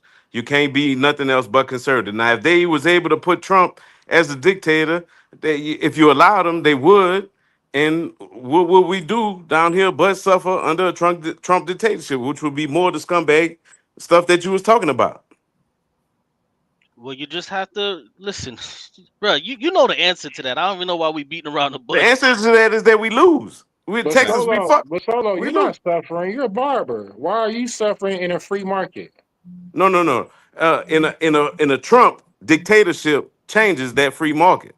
They may be able to switch to where it's now all Ogle and PJ Mitchell runs the barber machine because that's what they want. In a capitalist one, I have an opportunity to open my business as I can. I have at least equal partnership or representation for my black area that I can. In a dictatorship, all that goes. Facts. Right. All that goes. Here, before we go to the next person, I just want to make that clear, brother. When I'm talking about when I say I'm okay with a dictatorship, it would have to be under socialism with the goal of getting to communism. It's not finna be a capitalist scumbag like Donald Trump. Like, it's not finna be that. So just to clarify, so nobody won't get confused by what I was saying. We can go to the next person. Quick question. Go to the next. Hey, shout out to the panel. Shout out to Saad. Shout out to Hey, all peace, y'all. brother. We might have to go to Apostle because he All has right, been waiting for a minute. Hold on. No, hold on. I can't speak out of turn. Damn, I skipped Apostle by mistake. Skipped him. I'm glad you said that, Qube. Apostle, you got the floor, brother. Unmute yourself, Apostle. And you're echoing. I'm not echoing. I just unmuted. I'm not echoing. You're echoing. I just unmuted. I know, and you just echoing. Sir, before I unmuted, you said I was echoing. No, I listen. No, I thought that's I was on mute because you was echoing. As soon as you came in, I heard it. I don't know what's wrong with that $5,000 system you got, brother. But something ain't right, man. Something ain't right. It's on you. It's on you, Elder Yara. Hold man. It's on you. I was just unmuted while you was talking. And you saying I'm muted. I mean, I'm echoing. You clear. I'm trying to tell everybody you're echoing. All right, brother. You got to echo too. I think the echo you, sir. No, the echo is not me. The echo is not me, man. Is somebody got their joint open? Let me see. Testing 1 2. Testing 1 2. Do it sound like I'm echoing? Right. That's because Yara had his system open and Apostle got his system open. So watch when I let it go. Now do you hear? That's Apostle. Watch when I close. I don't hear. Now I close this mic. Do you hear echo? Right. That's Apostle. I'm trying to tell you, I run this, man. I'm looking at the controls. Okay, so Apostle. What about now? Yeah, you echoing. But just go ahead. Nobody speak. Okay. Qube, don't speak, Qube, but I'm just going to say, you got your ticket, right? You leaving, right? You going to brighter pastures, greener pastures. You on your way to your communist country because it's better living? Or are you going to stay here with everybody else and suffer under this capitalist society? I'm going to mute up so you can answer it. Okay, good. So, yes, I'm leaving tomorrow. And since you love heaven so much, why don't you just go tomorrow? So I'll go to a communist country tomorrow and you take your butt to heaven. How about we do that? I don't believe in heaven. Qube. King, it's right here on earth. Tell him, Apostle. I don't believe in heaven. That's Christianity. All right? So, Yara, you made several good points, man. I'm thinking about the brother for years, Stevens, for years, that boxed for Cuba, for years. You know, he because he couldn't wait to get his behind up out of Cuba. You know what I'm saying? Because no matter how many times this man had hundreds and hundreds of fights, and he didn't live no better than a brand new boxer. I wish my man was still here, because he would attest to the lifestyle that Stevens had to endure, even though he was the champion for like 40 years or 50 years. You know, and he really couldn't afford a loaf of bread. But outside what the government gave him after standing in line, like everybody else, for that loaf of bread and that pound of cheese that they gave away. I just can't imagine anybody want to live in a society, man, where you're not able, even the Bible says that a laborer is worth his hire. You know, you're not able to earn what you're worth. Now, I do understand, because you got, like, say, in the realm of art. All right. I'm like, need you to ask questions. I've been asking questions, man. Why you interrupting me? I did. All I heard was the Qube. That was it. Then I asked Yara a question. He just hadn't had a chance to answer yet. But he'll be able to talk about Stephen. Do you listen to what I say sometimes, man? I mean, but everybody else had comments too. They just didn't answer ask a question. They had comments. But I'll go ahead. I got an echo. And like you say, I don't hear it. But I'll go ahead. Hey, Yara. Yes, sir. Yes, sir. Man. I'm gonna put my number in the back chat. All right. No go right here. All right. Let me move on. To me, myself is up to you. You got a question? Yes, brother? sir. Absolutely. Just I got a question, for both brothers right there. And an amazing conversation, debate, whatever y'all called it. But yeah, highly informative. But communism, right? It says that they're trying to, abolition of private property. And I heard somebody allude to that, but y'all know what abolition means, right? Like they're trying to get rid of. Facts. You're Qube. You're with getting rid of your private property and allowing some other grown, man tell you what to do and how you. But yeah. And the other question is for Yara. Capitalism. But what else is there to capitalize on right now besides our imagination and our intellectual property, which they're stealing and selling back to us, and they call that college? It's just our stolen knowledge. So that's what they're really capitalizing on right now. So, I mean, these are terminologies for how they take advantage of our huge people. But for both of y'all, communism, do you agree with taking away our private property? And capitalism, how are you going to regulate that to where we're not taking advantage of? Because we're already in a capitalistic society and we're not making it according to our own analysis. We're not doing as great as we should. But yeah, for both of y'all brothers, y'all go ahead. Right. So since you asked me first, I'll just answer first. Am I okay with the abolition of private property? 100%.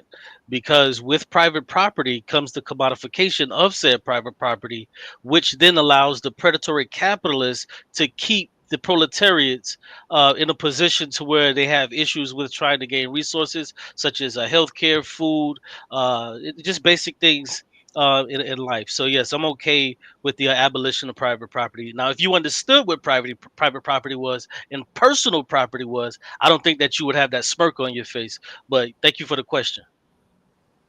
You're welcome. Hey, I don't know why Qube think that's something that people don't understand. We understand what you're saying. You just sound ridiculous saying it, Qube. Like we understand the difference between personal property and private property. We understand it. The thing is that the business that I'm in personally is in intellectual property, right? I deal in intellectual property, patents, trademarks, copyrights. That's what I do, right? Here's the thing what people don't understand about intellectual property. A corporation cannot own a patent. People don't really own that. They cannot file a patent, I should say. They cannot file for a patent. A company, a corporation can't do it. It has to be an individual. This is why I'm saying when innovation is what drives capitalism to its highest degree. If you have an idea, right? If you have an idea, you have the ability to secure that idea, right? And the government backs you on that idea. Now, you can sign over your rights to an invention that you create to a corporation, but a corporation cannot file for a patent. It cannot own an invention. That is what you're shaking your head for, Qube. It's the truth. This is what I do every day. The reason why that is, and I'm gonna tell you what's even made it more what's made innovation more important in this country is President Obama. He changed the law in regards to being able to own your private property, right? And so he changed the law in regards to intellectual property, where it's not who is necessarily the first person to come up with the idea, but who's the first to file with the United States government in regards to a particular invention or idea. So yeah, but see, Yara, I can see how innovation can actually lead to inequality. Do you not? No, absolutely not. Okay, absolutely so basically how the brother said earlier, the 1%. All right, hold on, Jay. Hold on, man. I want to get everybody first. Yeah. Let me get my brother Phil. Pastor Phil. You on the call, brother. Unmute yourself, Phil. Yeah, peace and blessings to everybody. Peace and blessings. Peace and blessings, brother. Yeah, man. Pleasure to be here. Hey, man, I missed the debate. I just came in at the end, so I have a question or two. Maybe you already addressed this. If you have, maybe just repeat for my sake. But the question is for both Qube and Brother Qube and Brother Yara. Has any one of you brothers had the opportunity to actually live in a communistic, Marxist, or socialistic society? No, but I would love to. No, but I would love to. I have not personally, and I have no desire to experience that folly. Absolutely not.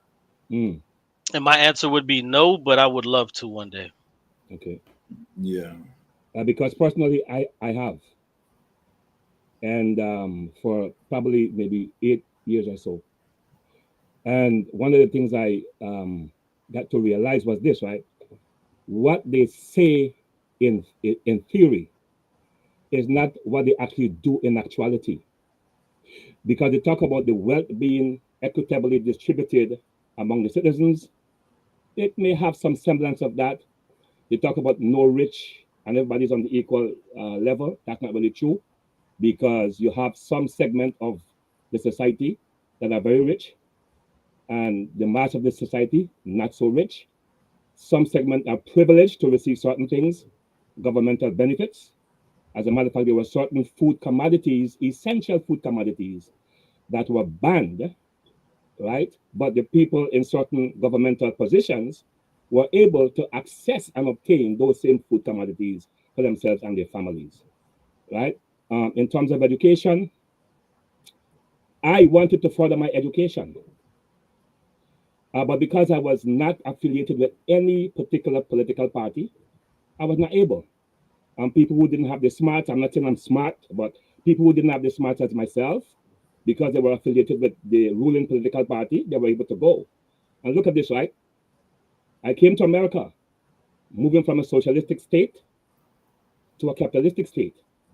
I came here, and in a matter of maybe 2 months, I had all these options of which school to go to. In about 8 months or so, I mean, in 2 months, I wasn't in the country long enough, they said. But in about 8 months, I was able to start going to a university, which I couldn't do in the socialistic state, you know? So it's one thing to know the theory. It's another thing to live actually under the system. Facts. Right, and that is true. It's one thing to understand theory; it's another thing to actually practice it. But let me say this: I don't know which country you're from, but I would love to interview you and have a discussion Sure. with you on that. You can check out my email outsideyourcube@gmail.com, and we could definitely set up a conversation because I would love to know more about your culture and what society that actually was. But until then, I'm gonna have to say peace. We've been going answering questions for about 45 minutes. I appreciate it. It was a good debate. I'm gonna go ahead and break out. Thanks, chat, for the win. I appreciate people said I won in the chat, but we know that the win is given through the hard work, not what people say. But I appreciate Yara for actually showing up and finally getting it done through the reschedules and things of that nature. I'm glad he was able to show up. But thanks for the questions. Appreciate sa.neter, Nepal for doing the moderating. And you guys have a good night. I'm gonna go smoke me a victory cigar, and I'll catch y'all later. Peace. Yeah, peace, Q. Yeah, I figured Q would run off the panel once Pastor Phil started talking. I answered every single question. Every question I answered. Every single one. I thought you was leaving. Yeah, You okay. can stay. I know. Because this is exactly Pastor Phil is. I'll hold it down for you, Q. He's actually that is no help to anybody. I'm sorry. So this is Pastor Phil is exactly what I was laying out in my debate. Don't listen to the propaganda that Qube is running. Listen to the people that live through these regimes. Listen to the people that live in these spaces. What is wrong with you people? What is wrong with you people? I don't care what the government tells me what they want you to hear. Let me go down to the hood. Let me go down to where the people are actually fighting to get out of these situations and looking for a better life. They're not leaving communist countries and communist and socialist regimes and running to other communist countries and socialist regimes. They're coming to the Americas. Why? Because at least, even though it's not perfect, you have a better chance through hard work and perseverance to pull yourself up. You have options. Options. This is what I mean about listening to the people tell you what they want to hear, what they want you to hear, and actually listen to what the people are actually saying. And this is why I opened my debate talking about the lumpen proletariat, the people with no voices, the people that Karl Marx would not classify as having any value because they're not revolutionary. This is what I'm saying. And so I'm glad Pastor Phil came on and said what he said, because he's exactly my debate. This is the debate. That these are the people like Pastor Phil we should be listening to, not outside the Qube. He's not lived through that experience.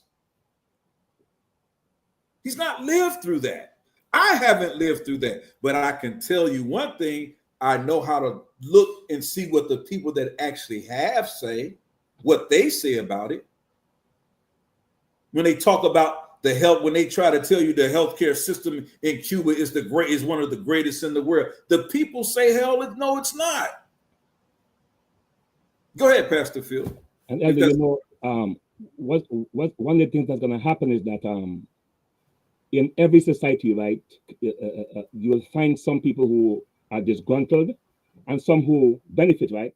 So you're going to still find some people coming out of a socialistic, communistic society that would say, oh, it was great, because they reaped some of the benefits, right? As opposed to some people, or most of the people who did not do so, you know?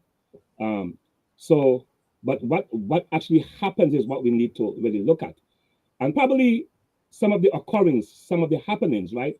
It's not what should happen theoretically. But the reality is that this is what happens. And a lot of people cry, and sometimes people are not even able to voice their opinion. They cry silently. You cannot let your cry be heard, or else you'll be punished in some way, form, or fashion.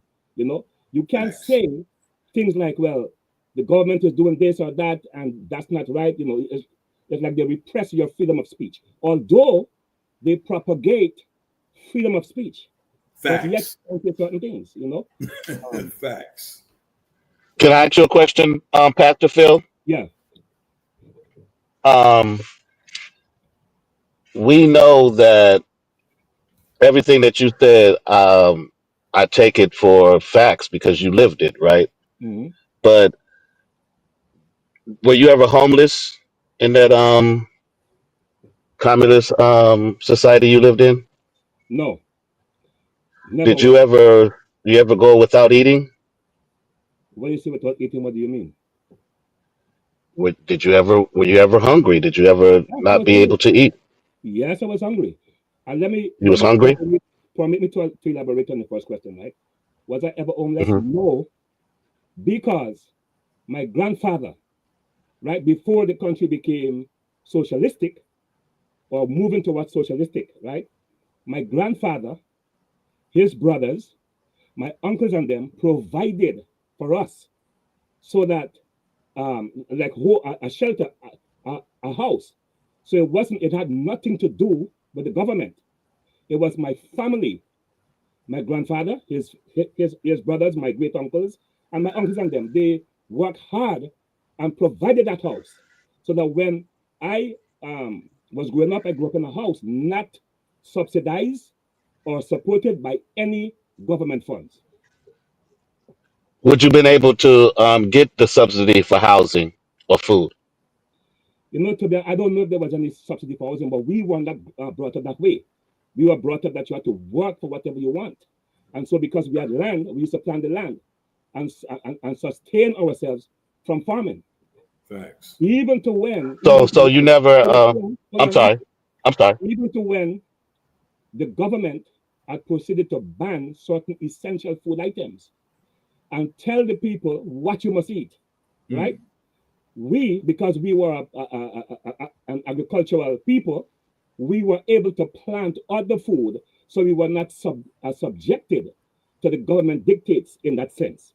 Because when the government said you must eat just this, or you must eat predominantly this food, we were able to plant other crops and eat. Okay, so that goes into my original point was. Both these concepts would only be bad to the people depending on who's running them.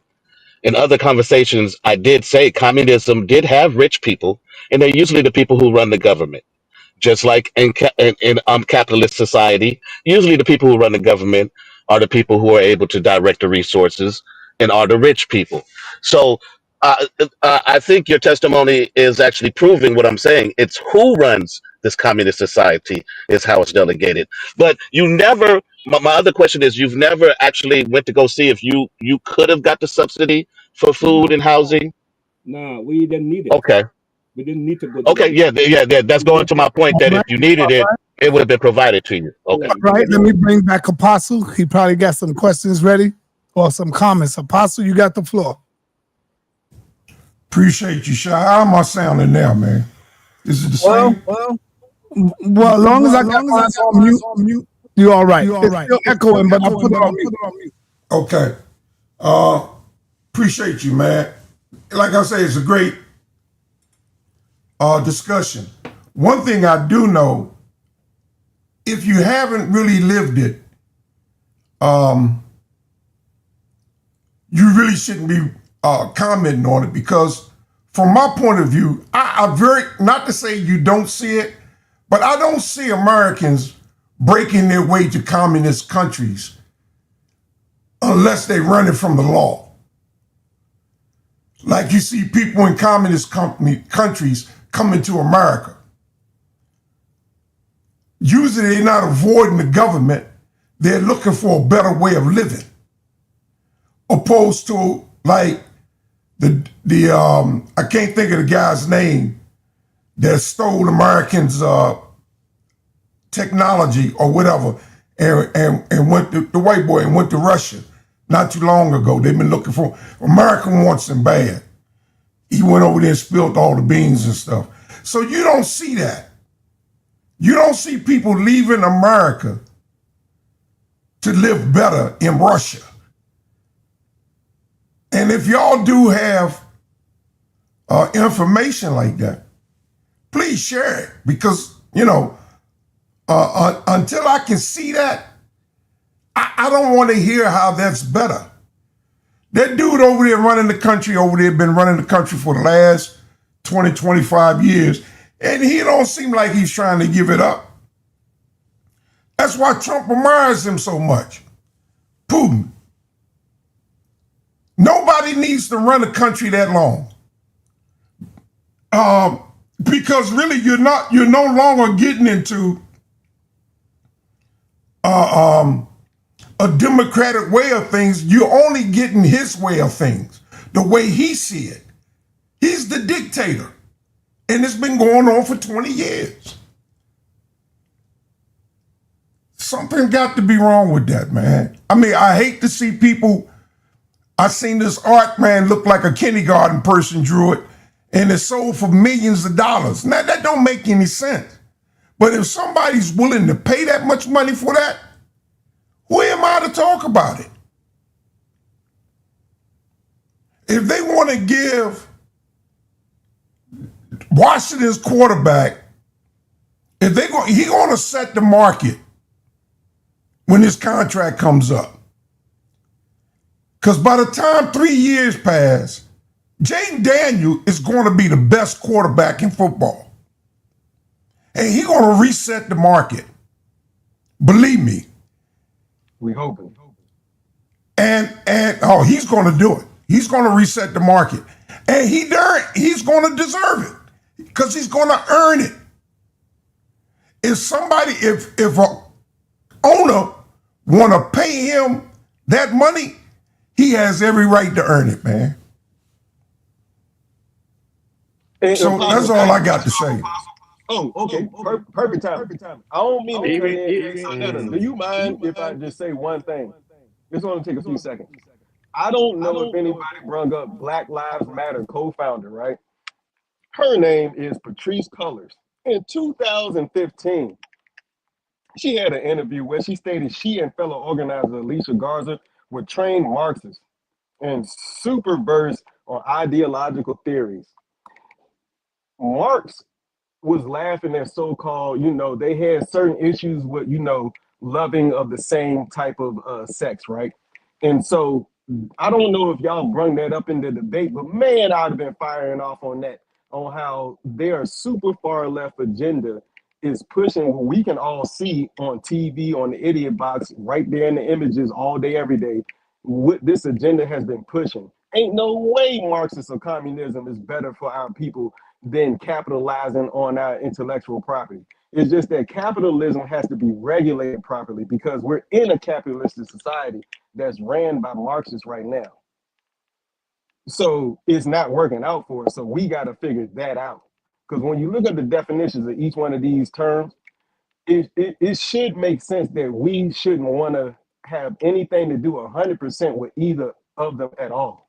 But I'm leaning more towards capitalism because that's just organically natural anyway. It's just that whoever's in power is really who's going to decide or dictate how well these systems work. But for sure, Marxism and communism is not something that's going to be able to be dictated one way better or not, because you're trying to control my private property or what you know what I'm saying? My private property, but I know what personal property is. It's a chair, a couch, a car. Private property is actual indigenous land. It goes back to the dirt. So I do for sure know the difference. But it was funny that he thought I didn't. But shout out to y'all, shout out to Sai and the channel and the opportunity. But I want y'all to really think about what these terms mean. But yeah, y'all got it. Regulate. Yeah, absolutely. Good, great point. I appreciate you. All right. Phil, you got anything else? Yeah, I would like to ask both Qube and Elder Yara about. Qube not here. Yeah, no. So, Elder Yara, do you think that, seeing that all these political ideologies are imperfect, right? Do you think that it could be somewhat of a conglomeration of, let's say, Marxism and capitalism? Like you take the best, what works in socialism, Marxism, communism, and what works in capitalism, and call it some of the ism, but what works for the people? You think that that could be a possible or a good combination? I think that when you look at both Marxism and Leninism, as well as capitalism, there is this underlying element that I see in both, right? And is that Marxism and Leninism does have and does create this class warfare. This is why I talked about the lumpen proletariat. It does create this class warfare. Capitalism does as well. It creates this class warfare, right? The rich get richer and the poor get poorer, right? Under capitalism. But in Marxism, Leninism, it's only the government that has the wealth. Just the government and no one else.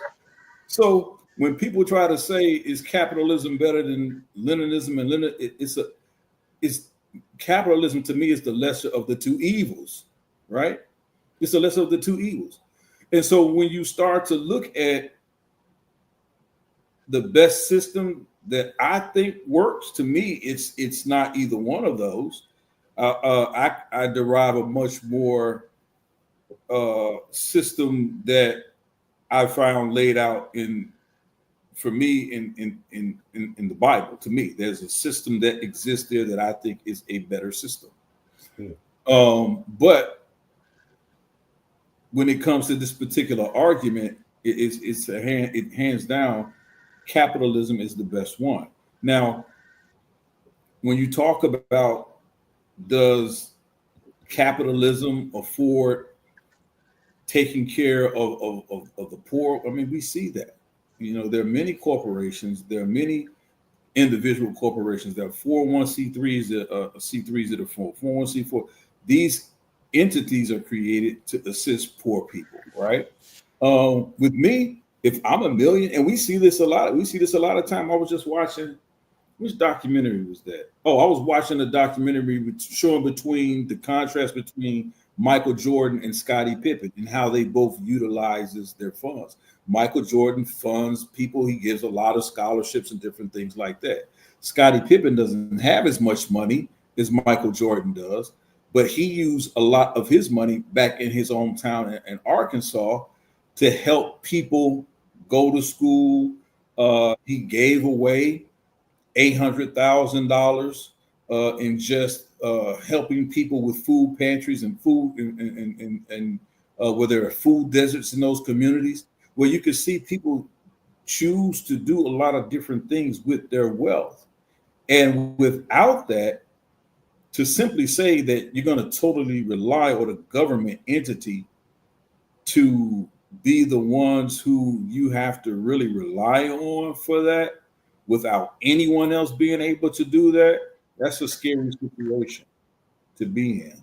That's a scary situation to be in. Because as you said, Pastor Phil, if it wasn't, and I said this in my debate, being able to pass down from generation to generation the hard work of your forefathers and the things that they did, without that, you may have found yourself at the mercy of the government, controlling your way of life and how your life could have turned out differently if it wasn't for the hard work of your forefathers. And so I think that is what you have a better chance at doing in a capitalistic society.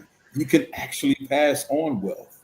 You can actually do that, right? You can duplicate that, right? It's very hard to do that in a Marxist Leninism socialist regime. It's virtually impossible to do so. Yeah. May I respond to that, Sal? Question? Yeah, go ahead. what I think, I like a lot of what Elder Yara said. Um, I kind of agree with you, Pastor Phil, because the system that we have right now isn't just pure capitalism. We have some communistic policies in the way that we run government. Right? We have social programs here that help the country. We have eminent domain laws where the government can take over your land, right, in the interests of the government. So we have laws here that would be better for everybody if the people who ran the system wasn't so greedy and hoarding resources and able to be bought out. See, capitalism allows corruption, and especially in this capitalist society, we have antitrust laws, as Elder Yara mentioned earlier, but those laws are not being enforced. In the music industry, we have three corporate entities that are running the global music industry. Um, Q outlined what's going on in the food industry. So there's monopolies going all around. There's suits right now. There's suits right now in the government against the technology community because they feel like Apple and other corporations are creating monopolies. But there are already monopolies being allowed because of corruption, because of lobbyism in this country. So although capitalism, we're able to accrue wealth, as Q said, almost half of this country is living check by check. And majority of the wealth is at the top 5 to 1%. Even right now, that big beautiful bill that Donald Trump wants to pass is taken from the poor, which is Medicaid, Social Security, and other programs that help the poor, and are they're cutting those programs so they can pay and give those tax breaks to the rich, right? So when capitalist society allows that those are the flaws, and communist society, as the brother says, what he's suffering is under human beings who are using these concepts, who at the top who are running it, using it for their own wealth, and own hoarding of the resources. I'll land my plane there. All right. I'm about to wind it down now. Elder Yara, you should be tired. You know, you went through a hell of a debate, excellent debate with y'all two. So I'm about to wind it down. I'm gonna give you the last word, Elder Yara. Oh man, I just want to say shout out to Qube, man. It was a good debate. Shout out to me, myself. Excellent points from you, brother, as well as from Apostle Zaquan, USR. Pastor Phil, I appreciate you coming on because you're exactly my case study for my debate. And this is what I'm saying from the very beginning. Unless you've lived in that experience, all you're really giving and listen to the people from them places who's actually lived that like you have, unless we listen to you and what you have to say and take that as is what we really should be considering when we have these debates. Like we're just we're just taking propagandist talking points, right? Is what they want us to believe that it is. And it's not that. Once you start listening to what the people who live through those experiences actually say. So shout out to Sister Nepal for doing a great job moderating. Shout out to sa.neter for having this debate. And again, shout out to Qube, man. Peace and blessings, fellas. All right. I want everybody to know tomorrow is going down, 7 o'clock tomorrow. Unc is coming back. He's bringing it back again. Dealing with the Mediterranean Sea, weaponizing of the Mediterranean Sea. So he's going to be getting right into that tomorrow at 7 o'clock. We got Brother Unc. And you know Chief X will be on the prowl. Chief X will be listening. So peace and blessings, everybody. Thank you. Peace. Peace to you, Elder Yara. Peace to you, Sal. Peace to everyone.